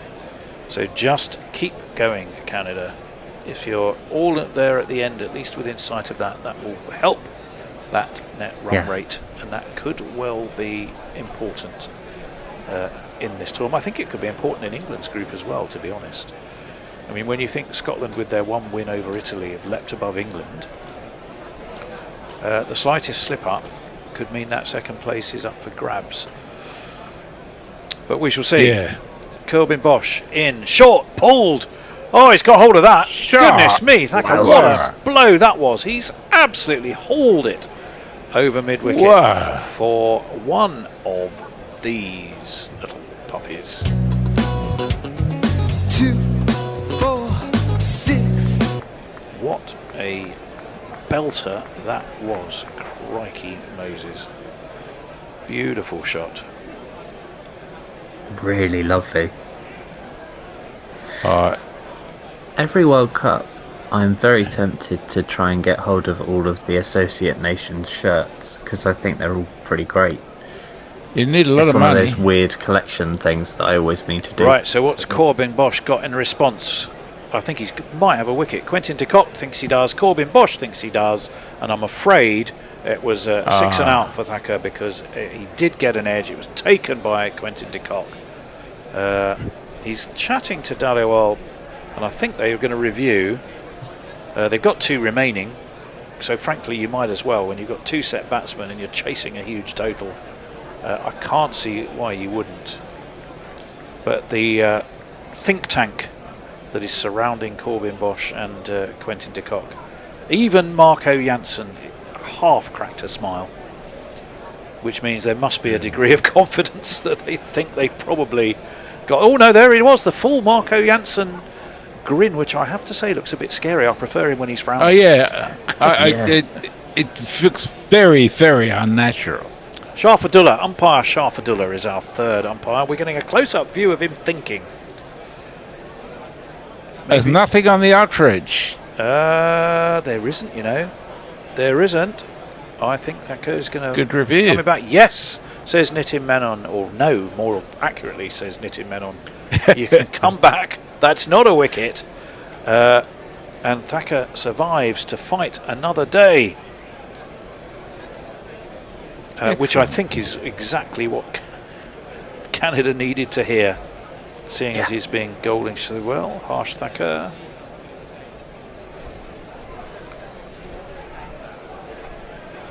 It's no good looking at Cricinfo to find out about the lad because they got next to no information apart from his stats. Let's see, can you find out something about him? I mean, I was I just went with the predicted 11 in my note taking that was on Cricinfo last night in the preview, because I was very short of time. So if he wasn't expected initially to be in the 11, then that's how come I missed him rather sadly. 130 is what is needed. 9 overs are available to get it. Rabada is in. That's down leg. Acrobatic diving take from Quintin de Kock, but it's still going to be a wide. Umpire Jerryman signals as such. A little bit wild, trying to get his range back possibly from Rabada, wanting to get things quicker. They might well have felt, Will, that with 4 wickets down, we're in here. It could be early tea, and are there any golf courses still open, or at least driving ranges?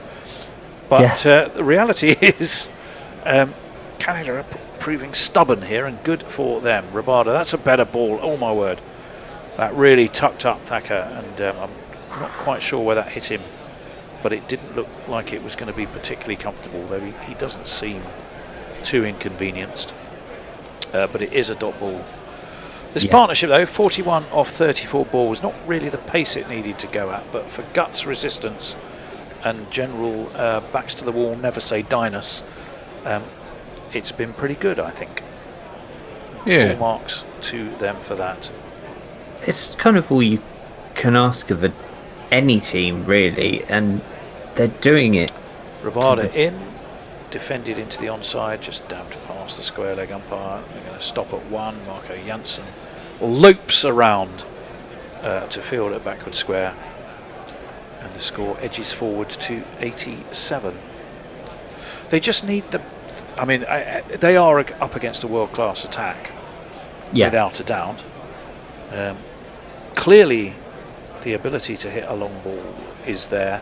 Possibly the ability to hit it with regularity, less so. Well, mind you, that's played off the back foot by Daliwal. He's absolutely creamed that away as a diving fielder at short cover. He didn't get near enough to it, and it's gone for 4. And let's have a look. How close was it to the dive? Not really that close. No, it's a fine shot. Oh, well, actually not. That said, a taller man may have been able to stop that. But the taller man wasn't there. And it's 4 runs, and the score moves on to 91 for 4. The Canadian contingent in the crowd are ecstatic. That one's cut, but it's cut down to deep backward point. Truman and Geedy. Truman and Geedy does the fielding. And it's 92 for 4.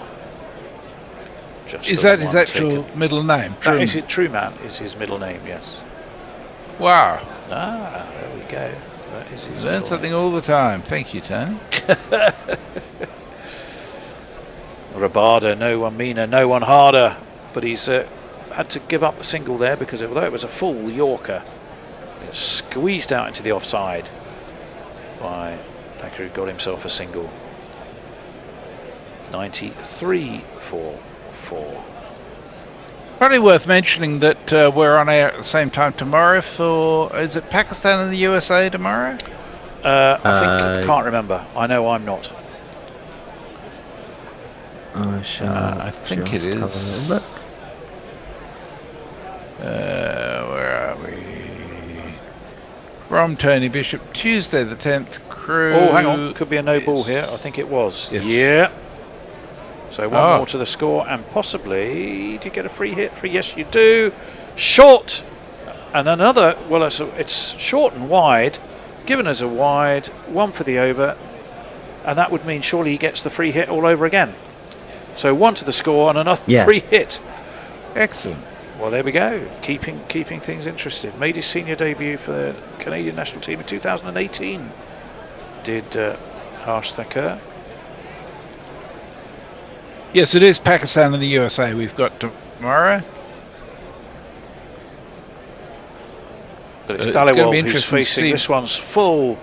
Daliwal has to muscle that, but only down to long on. So the free hit has minimised the damage. It's just gone for a single, but it means this over has been 1, 2, 3, 4, 5, 6, 7, 8 balls so far, still one to come.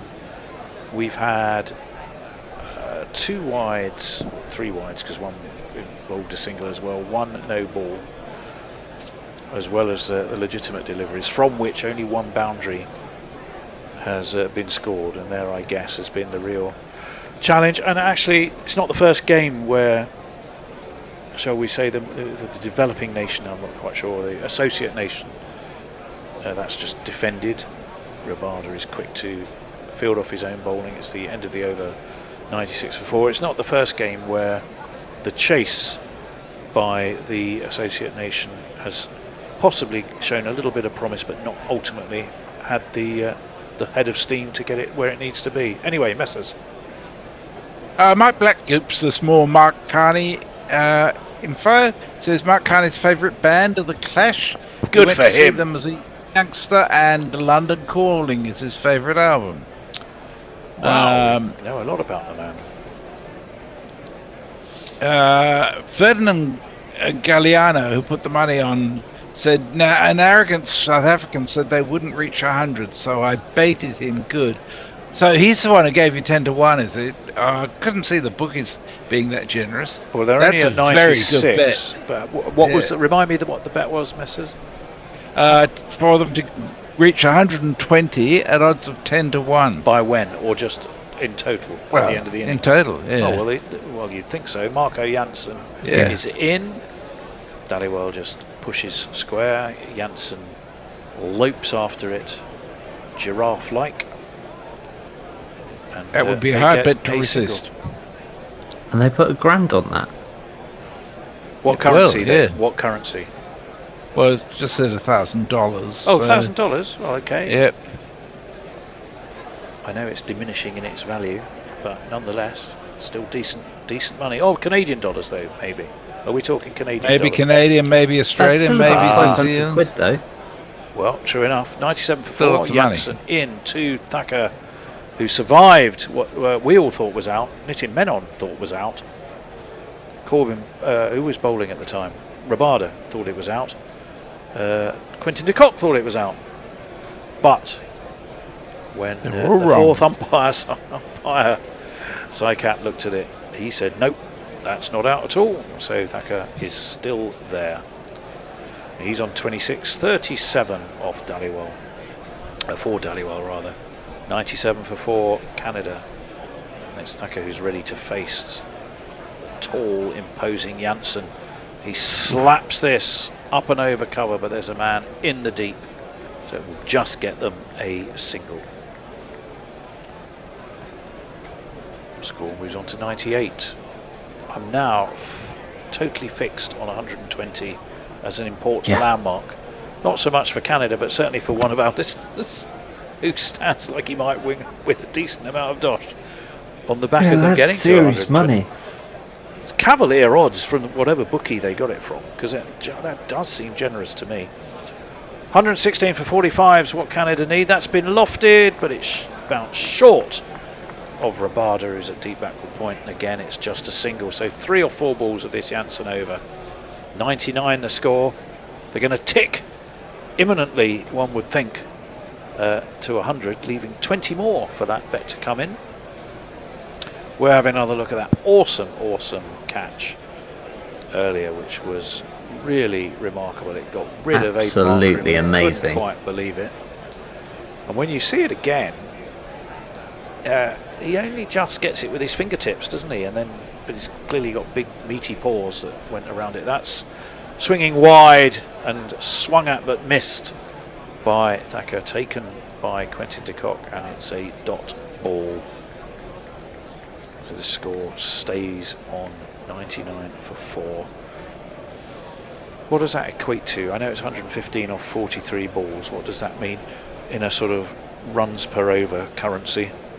That's about 15 and over. Yeah. Someone's going to have to tee off, and I don't think the horsepower's there to do it. We shall see. Jansen swing and a miss again. That's a great line from Marco Jansen. It's bowled an over that's only gone for 3. When you need 15, that is not going to do the job. 99 for 4 after 13. Messers. Lockie Six says smoking in the dark cinema is mint. Now, is that a clash number? I'm assuming you're not sitting in a cinema at what is it, 2:30 a.m. Lockie smoking in the cinema. I wouldn't know if it was a clash number. But Tim Walton Davis says mint chopped chip is mint. Well, yes, obviously. Well, and chop and chip. It is. I'm not sure how much real mint it is and whether it's just mint flavouring, to be honest. But yes, you're absolutely right. So, Shining Knight says, "Go Canada! Good job settling in. Time to up the pace a bit." Indeed, it is. Well, they got 7 overs. I'm not sure we're supposed to be having a change or not. I've lost complete track. I don't know. Hendo may just have settled his head down on Sam Fox and nodded off. We'll find out. That's cut by Daliwal. Marco Janssen, seems to be in a bit of discomfort here. The man at backward point. Is he all right? I think he might have worn some of it on his ankle. He's going to be all right. He's walking a tad gingerly. But he's there. There's that rather fearsome grin of his, so I'm guessing he's okay. Round comes Janssen, nips the ball back in a little to Daliwal. He turns it round the corner, gets a single. And the 100 comes up, 100 for 4. So maybe 114 off 40. More importantly, 20 off 40 scores one of our listeners a decent wedge. So we are rooting for him to see if he can get to that. All right. Well, there's one of them, because that was an absolute horrible from Maharaj. What was he trying to do, Will? It was wide. That moved was away wider, and he just seemed to really lose quite the grip terrible. of the ball. That's better. He saw Thacker back away, speared the ball into him, but Thacker punches it down to long on, gets a single. 17.23 now, that run rate. And do you know what, Will? I'm not sure Canada are really at this stage even thinking that that's worth having a crack for. Better to be there or thereabouts or getting towards it near the end for run rate reasons than to get skittled chasing the impossible. I completely agree. I think, I mean, their group is particularly kind of tight, and it is probably going to have some sort of net run rate sort of at play for someone, and probably Canada. Okay, that one's onto the back foot, slapped by Thacker down to long off. They take a single. They're currently going at 7.5, and they need 17.5. That's quite a way off the pace. So you're saying there's a chance? I'm saying they're going to have to be a Porsche turbo with rocket thrusters. Behind you, hello. Daliwal says enough of that nonsense. I'm going to give it a go, and he's launched that high over long off for 6 runs. What a great shot. Let's talk about 6. Let's talk about 6. 110 for 4, Messrs. 6. Let's talk about 6. Well,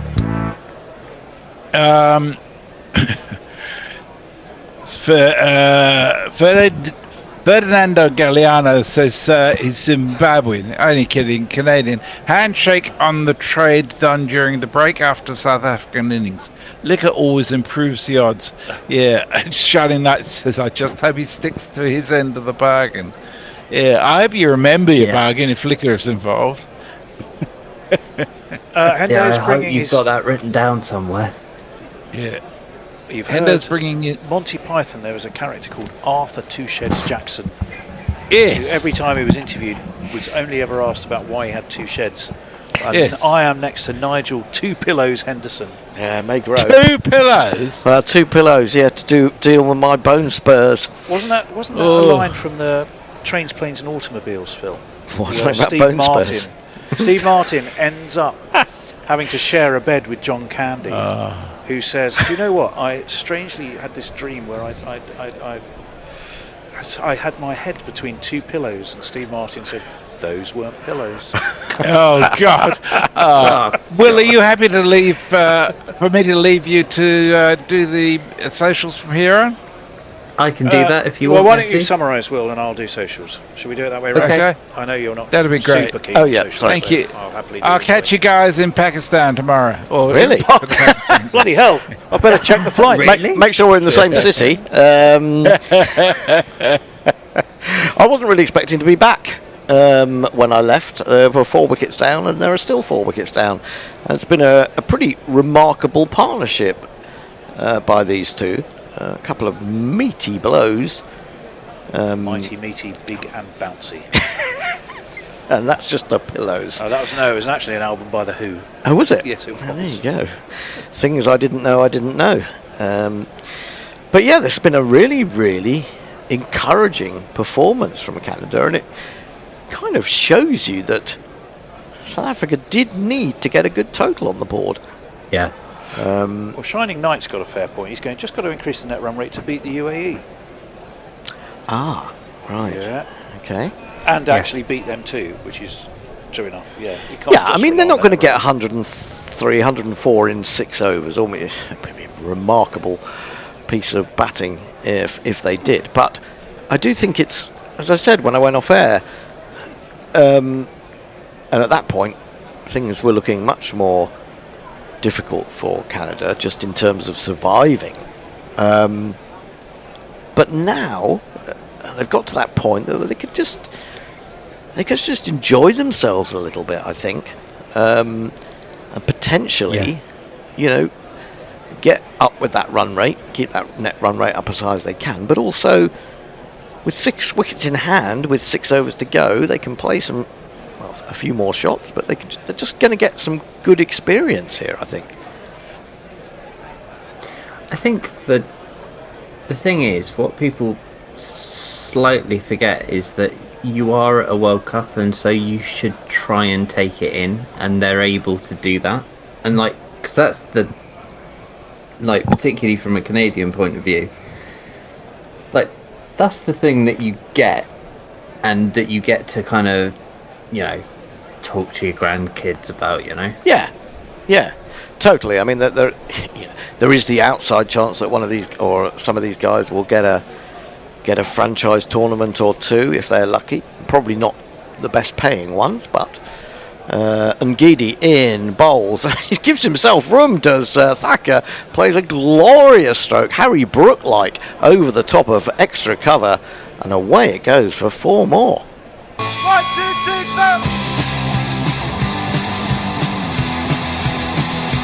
I mean, there's nothing wrong with that shot whatsoever. You can't execute that much better, to be honest.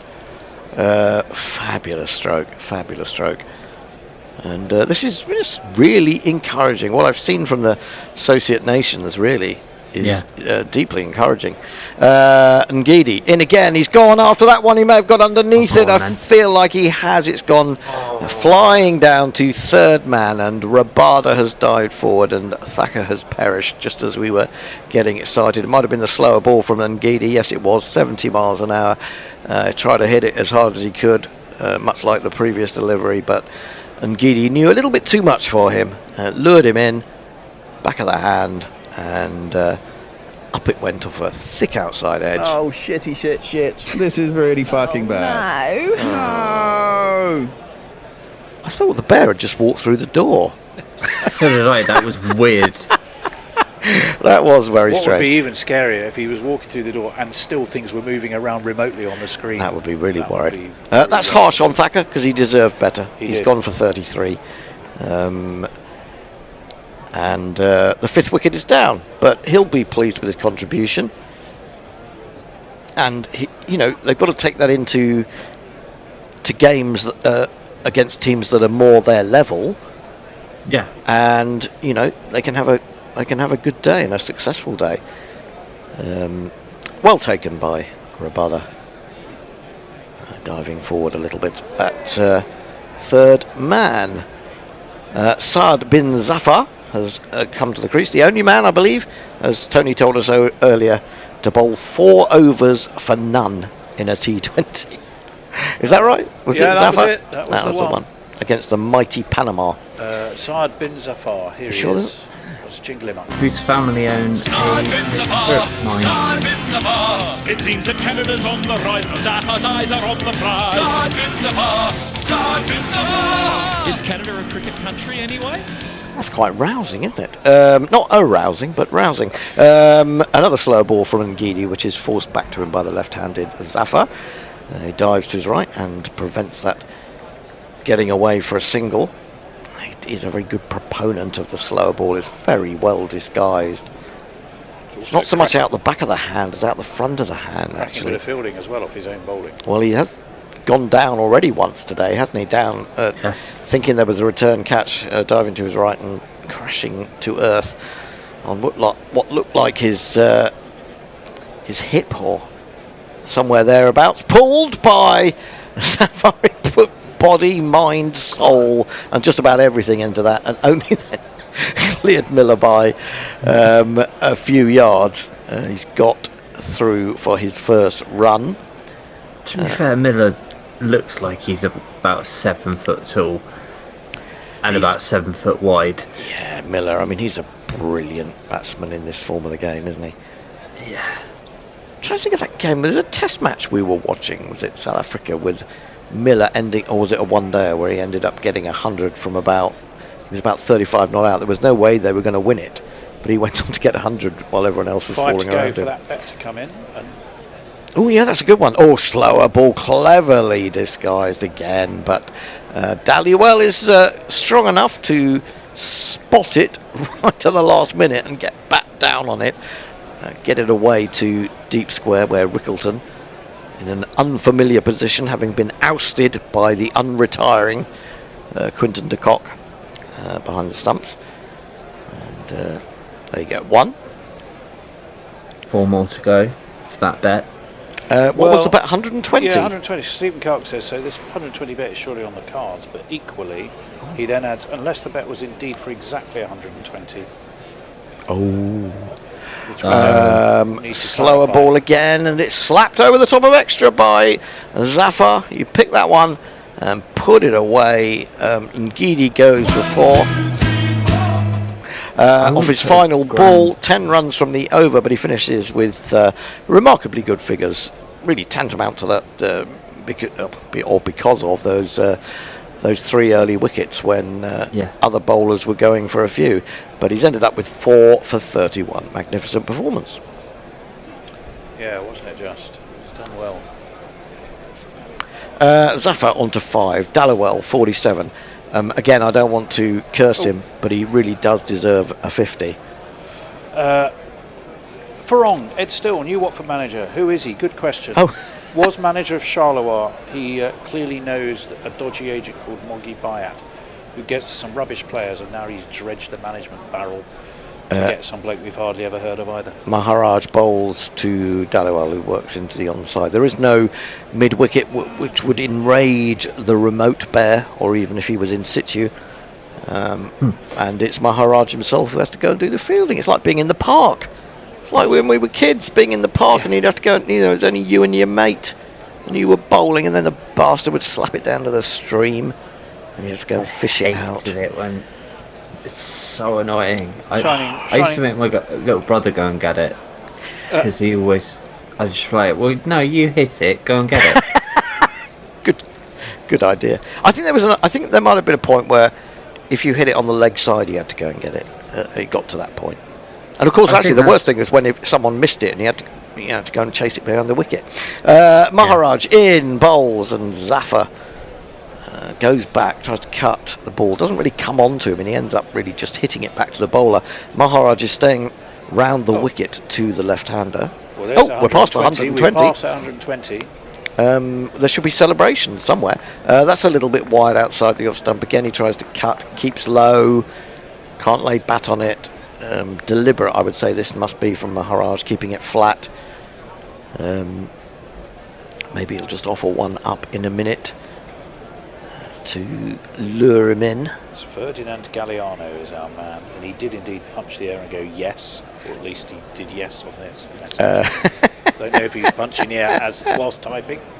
Maharaj bowls again, forced off the back foot up to long on. They'll take a single. Daliwal comes back down to face, 48 not out of 37. Stephen Kirk wants to know exactly how much he's going to win, but the response is 10 grand, I think. Well, is it that Canadian dollars though? It's not. Possibly. Hold fire a moment, and I'll let you know what Ferdinand then replied.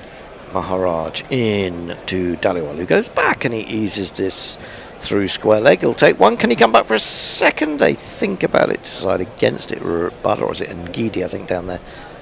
Slightly chunkier build from behind.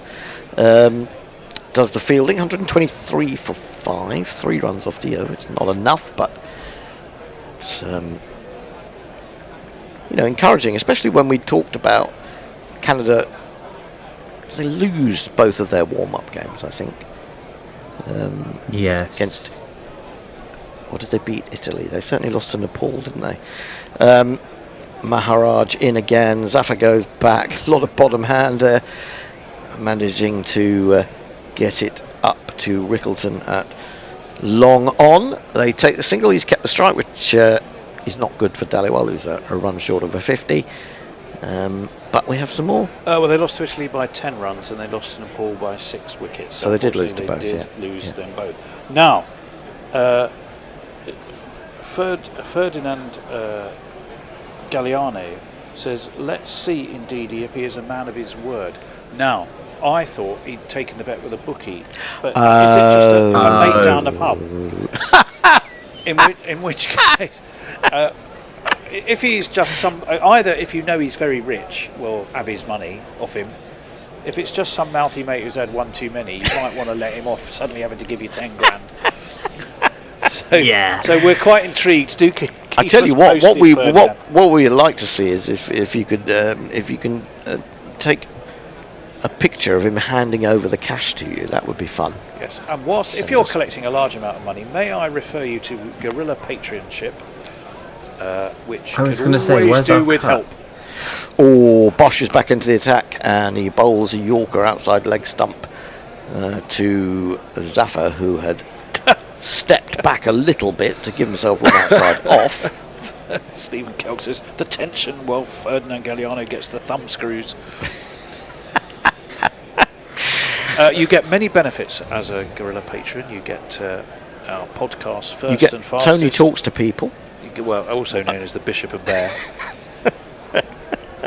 You get plenty of exciting written content. You get the chance to come to the studio, get your name on the glory roll. A whole bunch of things. Do check it out if you suddenly come into 10 grand. A full toss crunched away by Zafar. Should get back for 2. His field out there by Rickleton is being kept busy. Sliding along the boundary edge to get to that one. Zafar goes to 9. /Guerrilla Cricket, or just go to guerillacricket.com. You'll find the link right slap bang at the first thing you hit on our website, and you might even get to come to the studio. That's one of the benefits for one of the levels. You get to come and join us in the studio and hang out, and we've had many patrons have done it, and they've all given us a lovely school report and said what a good day they had. I thought it was they'd never been seen again. No. Okay. Short and I thought it was going to be a corn bowl there, but Bosch had to stand there despite his rather imposing height. He was almost frozen by the fact that it just looped over him, too far for him to jump up, and not enough height on it for him to run back. Zafar's got away with one there. He's got a single, brings Daliwal down to face 49 off 38. Now, we're into the 16th over. Let me do my arithmetic. We're into the 17th over. 16 times 6. What's 16 times 6, anyone? 15 times 6 is 90, so 96. What's 12 times 99 8? Balls have been bowled. He's only faced 38 of the 99 balls that Canada have faced, and had he faced more, you're right. It might be in a more dominant position. He's batted very well, but he's not been able to get enough of the strike, I would suggest, on that basis. Round the wicket, Bosch. Way down the leg side. Daliwal can't reach that. He can't even get enough bat on that to maybe make it trundle away past Quinton de Kock for 4 runs. But he's got a wide. 128 for 5.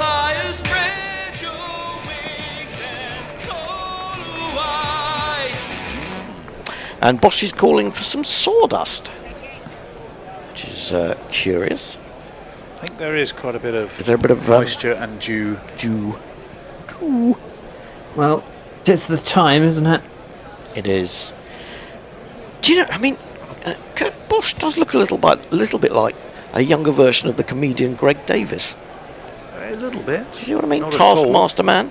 Down the leg side and tucked through the vacant mid-wicket area for a magnificent 50 from Navneet Daliwal. 50 off 39 against a fantastic bowling attack with a target of 214. Hasn't had enough of the strike, but he's batted beautifully.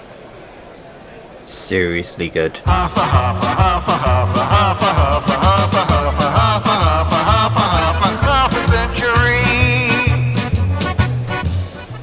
5 fours and a 6. Tremendous knock from him. And be unfortunate to be on the losing side. Right. Zafar just clears his front leg. Tries to hit it as hard as he can. He does tend to do that. There's not a lot of subtlety about Zafar, but he's picking up a runner ball. That's another single towards mid-wicket. And 130 is up. 130 for 5, 84 runs required off 19 balls. That ain't going to happen. But I've been heartened by Canada's resilience. And resilience, yes. Resilience, I think, is a good word. I really like that. I think Nicholas Curtin's great. Well, yeah. Well, we didn't see a lot of him today, did we? He plays right across the line there, really, does Daliwal, who may be just, I would say, freed up. He may feel now he's got his half century, he can really let loose. He's going to get 2 runs towards Cow. He goes to 52. End of the over. Bosch 3 overs, none for 21. 17 bowled, 132 for 5. Right, well, updates, here we go. Lockie6 says, Jesus, he hasn't even got the money yet and you're already trying to fleece him. Well, yes. Pirate Badshaw, for a second I thought Tony was going to inform him that official Gorilla thumb screws are available to patrons. Right, here we go. Ferdinand Galliano. Here's news, folks. My phone just pinged, boys and girls. Yeah. 10,000 Canadian dollars covers about 5% of my Bitcoin losses last week. Now I need to find more Saffers. Okay, well, there you go. So, do consider joining us as a Patreon, Ferdinand. We'd love to have you along. That said, I don't know that we're into Bitcoin. No, you'd have to pay us in real dollars. Real money. Real money. Shining Knight, keep going, Navneet. Well, he's doing very give well. us Bitcoin. He wants him to accelerate to a century. That might be a big ask from where we are. That would be a very big ask. You'd have to get 50 in 3 overs. But it's Zafar facing up to Janssen back into the attack, and he pings that down the leg side. Well, that's a freebie. That must be a wide. It is. Unless he got a little bit of pad on it. No, he didn't. So it is a wide. 133 for 5. What's Tickled Tony? We got a jingle for Tickled Tony. We do. I might find it in a minute. Stephen Kelk, you move in mysterious ways, circles, Ferdinand. Tim Wilton Davis says, put tariffs on Canada to pay for it. Well, I think the other way round. Put the tariffs on other people to pay for it. Indeed. I don't even understand Bitcoin. I don't really. How does it work? Janssen bowls short, pulled high, probably not long enough. No. Simple catch for Bosch, who takes it in the Australian manner, and that's not a euphemism. And Janssen has his first wicket. Doesn't not down under then. Right. How do we celebrate this? Takes it in the Australian manner down under. Yes. God. Let's go with this one. Why not? Another one bites the dust. I think that is going to be out, Fred. Another one bites the dust. There you go, 133 for 6. Saad bin Zafar did his best, 11 off 12. It wasn't pretty, but he'll have benefited from the experience. He kept Navneet Daliwal company. Yeah. That's the key thing. This is true. And, it just doesn't seem to have the timing, Zafar. He's got brute strength, and possibly on slightly smaller grounds he might have some success, but that was hit to what looks like quite a long boundary. Can you imagine him in the Euros League? I've not seen any of that. Clean up. Jaskandeep Singh is coming to the crease. Here he is. Believe me, just couldn't sing shots in big games. It's got a best of 60 not out in 8 innings, an average of 20.3 and a strike rate of 188. So one imagines that he will be trying to put bat to ball. In comes Marco Jansen. Full, and he does indeed try to put bat to ball, and he's going to be caught. Caught on the boundary by Stubbs at long on. Jansen is on a hat-trick. He is, good lord. Bloody hell. Bit unfortunate. It was quite nicely picked up by the new batsman, but you know, he was on a hiding to nothing, wasn't he? Yeah, I mean, you know. Then he waddled away, waddle, waddle. I mean, I think it's a bit harsh. I mean, yes, he has gone for a first baller, but what's he going to do at this stage of the game? Nudge and nurdle, nudge cheeky singles. I mean, and it was Jansen had, you know, he let it go much more slowly out of his hand. It wasn't, you know, there wasn't the pace on the ball. And although Jaskandeep is a large fella, it's just not quite enough. I mean, it's taken at chest height, pretty much on the boundary edge. Another stumble, a pace or two back, and he would have been over the sponge. But I'm glad I paid his jingle as he was walking out. Yeah. Well, talking of not one you want to leave to the end of the over, was it? Talking of big fellas. Oh, here is the man who took that superb catch. It's the Andre Russell of Canadian cricket. Now, can I find him? Please tell me. Here he is. Dylan Hayliger. Better get his jingle in Dylan, there. you're a tough man, hard man, you're gonna be. Hat-trick ball. Hat-trick ball. Jansen in. Oh! And he crunches that onto his toe, and it runs gently out, not onto his wicket, but out towards the gully region, and they run through for 1. 134 for 7. Averted. Or denied, depending on which. I think that's the third time. Is it the third time? And I've only done 4 matches. No, 3 matches, and it's the third time I've had a hat-trick ball. Well, we got one with Sammy Curran in the Sri Lanka series, didn't we? I wasn't in for that game. Yes, no. True. Forced off the back foot. They're going to get 1. Are they going to come back for a second? No. I think there's been a hat-trick ball almost every game. Certainly was. I think twice yesterday. There must have been. Was it in? I don't know. It was 2. I don't know. There's 1 in the Ireland innings and 1 in the Sri Lanka innings, or whether there was 1 in the England-Nepal game and 1 in the Sri Lanka game. I can't remember. Anyway, final. No, 2 more balls to go. Down the leg side. That's going to be a wide. So it's got a strange symmetry to it this over. Wide, wicket, 1-1, wide. A lot of W's. A lot of W's. 136 for 7. Daliwal 53 of 41. Well, he just seems to be watching it all go past him, Daliwal. He's just there. He's going to carry his bat, I hope. I mean, it's a way to go before he does. In T20 terms. Hayliger waiting, a Yorker from Jansen. He digs it out and manages to get enough on it to travel outside the circle at mid-off. The long off lopes in to field. And it's another single. 137 for 7. I'd like to get up to 160. That's respectable, isn't it? 150 is respectable, I suppose. Yeah. I mean, at the worst possible start, losing their opener, the captain. First ball of the reply. Jansen in, and Daliwal clears the front leg. It's right up in the block hole again, but he's going to get a single to long on. Long off and long on being kept in the game. That is the end of a very strange over. Wide, wicket, 1-1, wide, 1-1. He finishes with 2 for 30 from his 4 overs. I think Lockie Six is trying to stir things up here. He says, still not a bad effort for a stateside. Ooh. I don't think he means it, though. I don't think he meant that. Tim Wilton Davis says, in the US, YouTube advertisements are mainly for guns. Lockie really? Six says, my ads are for mature dating. Well, yes, you do. I'll tell you what, most of the TV I watch these days, it's either ads for erectile dysfunction, funeral plans, or retirement cruises. You know. Have you not got to the point where it's those baths with doors in them? Oh yeah, I get a few of those. Stair lifts. I forgot stair lifts. Stair lifts, yes. Oh, and those chairs that like stand up for you. Oh, I know. Well, Rabada is back for his final over, and Daliwal just gone up on his toes, really. That front leg was raised a little bit like Gordon Greenwich. He's always the man that is described as doing that calypso cricket to some extent. One bounce 4 over long leg. Playing his own game, Daliwal. He's been terrific.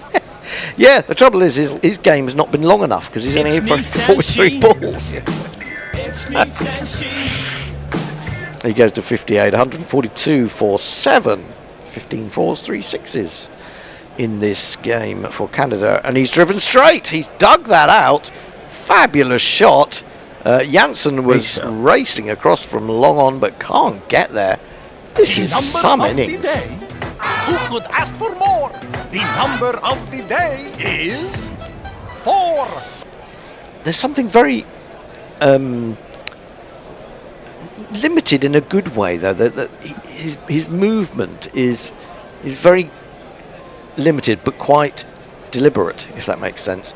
Economical. Right, deep, yeah, economical. Good word. This one gets through him. Outside leg stump. It might have nutmegged him actually, and taken by de Kock. Yeah, I mean he's not. He seems well balanced. I mean that was that second 4 was right up in the block hole. He's gone back and he's dug it out and still managed to get it aerial and straight enough to go all the way. And his pickup, although he keeps the bat high up, it's really close to his body. Again, another attempted Yorker from Rabada. He keeps it up, gets it up to long on. He goes to 63. I don't know who very clearly sort of identified his sphere of influence and is just working excessively well within it. Yes, you're absolutely right. It's another no ball from Rabada. It's a free hit. Unfortunately, it's not for Daliwal. It's Hayliger who's going to have the opportunity. Well, if he can hit like he can catch. Well, he's driven that pretty well. He made room for himself. Straight to extra cover. Could be a run out. Throw to the striker's end. De Kock didn't have time to get up there. It needed to be direct. Daliwal was struggling, but fortunately for him, it is inaccurate enough that he is safe. Rabada 1 for 39, 2 balls remaining, and Daliwal is back down to face. Rabada looking for the Yorker, nearly got through that time. He's convinced he can get him this way, but that was right on the toe end and just shoveled back to him. It's a really good contest, and the fact that Rabada is trying so hard against this Canadian opener when the game is already won tells you that they must rate him a little bit from what they've seen, and me too. In again, and it's a full toss, which he lumps down to long on, where Janssen fields. He gets the single, he has 1 over to go. It's 150 for 7. They've got the 150. That's respectable. Can they go on and get 160? Yep. That would be great. Right, here we go. Talk about ads now. Locky 6, yeah, I get the stair lift 1, 2. Tim Wilton Davis, I get ads for trading stocks and shares and diarrhea medicines. Locky 6 says, do I need a stair lift to get to my mature date? And Tim Wilton Davis says, ask if they live in a bungalow. Who was it married a chap called Bungalow Bill Wiggins? Was that Joan Collins? Oh, no idea. That's famously called Bungalow Bill, I think, because he was not necessarily the brightest, and so he had nothing upstairs, hence his name. Bungalow Bill. That's right, 1 over to go, 64 required. And who's going to bowl the final over? We will see. Daliwal 64, not out. 64, so they need snookers, essentially. Yeah. And now, don't give them ideas. Big Bash, IPL, they'll have that. Bosch bowls and he drives. Has he got enough on it? I'm not sure he has this time. He's gone. Why give it away, lad? Stubbs steps back, balances, takes the catch at long on, and Daliwal perishes for a magnificent 64 off 49. 150 for 8. Yeah, I'm trying to find a nice jingle to send him off with. Probably this one. The crowd says, the crowd says, the crowd says you're out. Maybe you could give him the Alistair Cook standing ovation. I was thinking that goes on for hours. As good as it is, it's been a great knock, but not that great. I mean, you have to seriously deserve that one, although he's getting all the plaudits and pats on the back. Yeah, on and the quite top of right. his head from his team, and so he jolly well should. Absolutely right. Absolutely right. I'm pleased to say that on LinkedIn, I reposted Billy's piece on Sam Curran. It's got 83 impressions. Marvellous. There you go. Hope you credited the sub-editor for the headline and a brilliant illustration. I didn't. Who is he? Salah is being yorked by that one, but it's gone through the keeper. Yeah, all the fun's gone out of it now, because it was really about watching Daliwal and seeing how many he could get in this last over. So we've had 2 balls, a wicket, and no runs, which is all a bit of an anti-climax, really. And some people get a lot of ads for that in their feed. Do you know that's something? Bosch bowls edged down to third man. They'll get a single. Sorry, go ahead. I was just going to say, I don't know if you've noticed, but pretty much whenever we put a pod on for the lunch break or whatever, it's always ED the stuff ads that are pops always ED or weirdly like sort of harassment ads. Well, like more worryingly, the ED ones are always being read by Jack Hope. Yeah, which is just weird when you hear it. Bosch. Yeah, it's really odd. Into Hayliger, who really frees his arms, but looking for a haymaker, wasn't he? Well, he certainly was. He was done by the slower ball and was through the shot. His head was looking at the stars, and I'm going to call it through it now. went. 63 off 2. I don't think they're going to get there. It's tricky, isn't it? It's going to be tricky from here on in. Markram's still standing out there at long on. I don't know why he's got a double teapot on. He's just going to get a big win. And happy. Maybe he thinks that Canada have got more than they should have done. No, he's laughing now. He's all right. Oh, right, he's all right. He's happy. Maybe that's just his natural stance. Bosch, short. My goodness me, he's hammered that. He's only going to get 1 probably. That's a shame. You know, but he absolutely mullered that in the air, off the back foot. Rickleton is out there at deep cover, moving around. I was hoping that the deep cover was a little bit squarer than that, and it would have been a boundary, but it wasn't. We have 1 ball remaining of our game today, and it's going to be a couple of points for South Africa. Is it 2 points for a win? It is. And they will be happy with their start, but it's been a very encouraging effort from their opponents. In comes Bosch, bowls to Sana, and he decides to have a smack, and this time he will get a 4. That's not too square at all. He's very happy to finish off the day with that. He thought, why not? I'll probably never get another chance like this. 2, buckle my shoe. 3, 4, shut the door. So South Africa win by 57 runs, but it's been I've enjoyed it. Will, have you enjoyed it? Yeah, I love it. It doesn't really matter the sport. This is a period of any tournament that I absolutely love. I love the group stages. Everyone's still in it. That's true. Everyone's still in it. No one's out. No one's out. You get to see sort of random little sides that you don't know anything about, and there are sort of those, and I love the narrative and kind of getting to know people, and you know, case in point, I found out about Nicholas Curtin last World Cup, and I've kind of kept an eye on him since, and I kind of went, oh, he's good, and I'm slightly bummed out that he didn't do great today, but I still know that he's a good player, and you know, Daliwal's great as well, and I just like the whole thing. I think it makes a difference. I have to say, when you get the supposedly superior side, or much superior side, batting first. I think too often we've had games where the less experienced, lesser teams, you might say, get themselves out from 70, 80, 90, even early hundreds. I mean, that can happen in a game between Oman. two. Happened to Oman. Yeah, Oman and Zimbabwe today. I mean, I'm not so sure that you'd say Zimbabwe are that far ahead of Oman as South Africa are of Canada in general, but no, but still definitely ahead. Yeah, absolutely. Some final messages. They're going to be quick. They're all Shining Knight, who literally, like the man who's thrown himself out of a tall building and is passing every window going, well, I'm still alive. He wasn't going to give it go right until the very end. He said, we need Bosch to bowl 12 no balls and hit a six off each one. Of each free hit, one presumes, as well. And then, it says just good job, Nav. Yeah, we all agree with that. He was superb. My player of the match, if I'm honest. And I know... what, Bosch? No, not Bosch. No, Pre. Yes. Who was so good up top for Canada. Good work, lads. Appreciate the coverage. You're very welcome. Thank you for coming. Do join us, even if it's not Canada.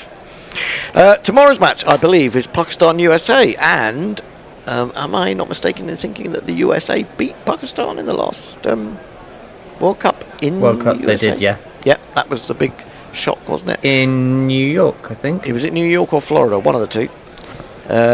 Anyway, that is us. We don't want the USA to win anything anymore. No.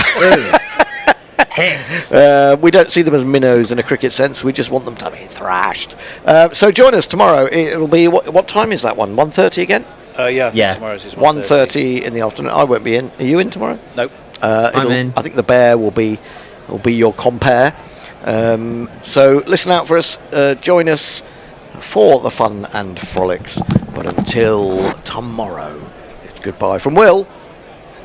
All hail Emperor Rover. And it's goodbye from Tony. It's goodbye from me. Bye.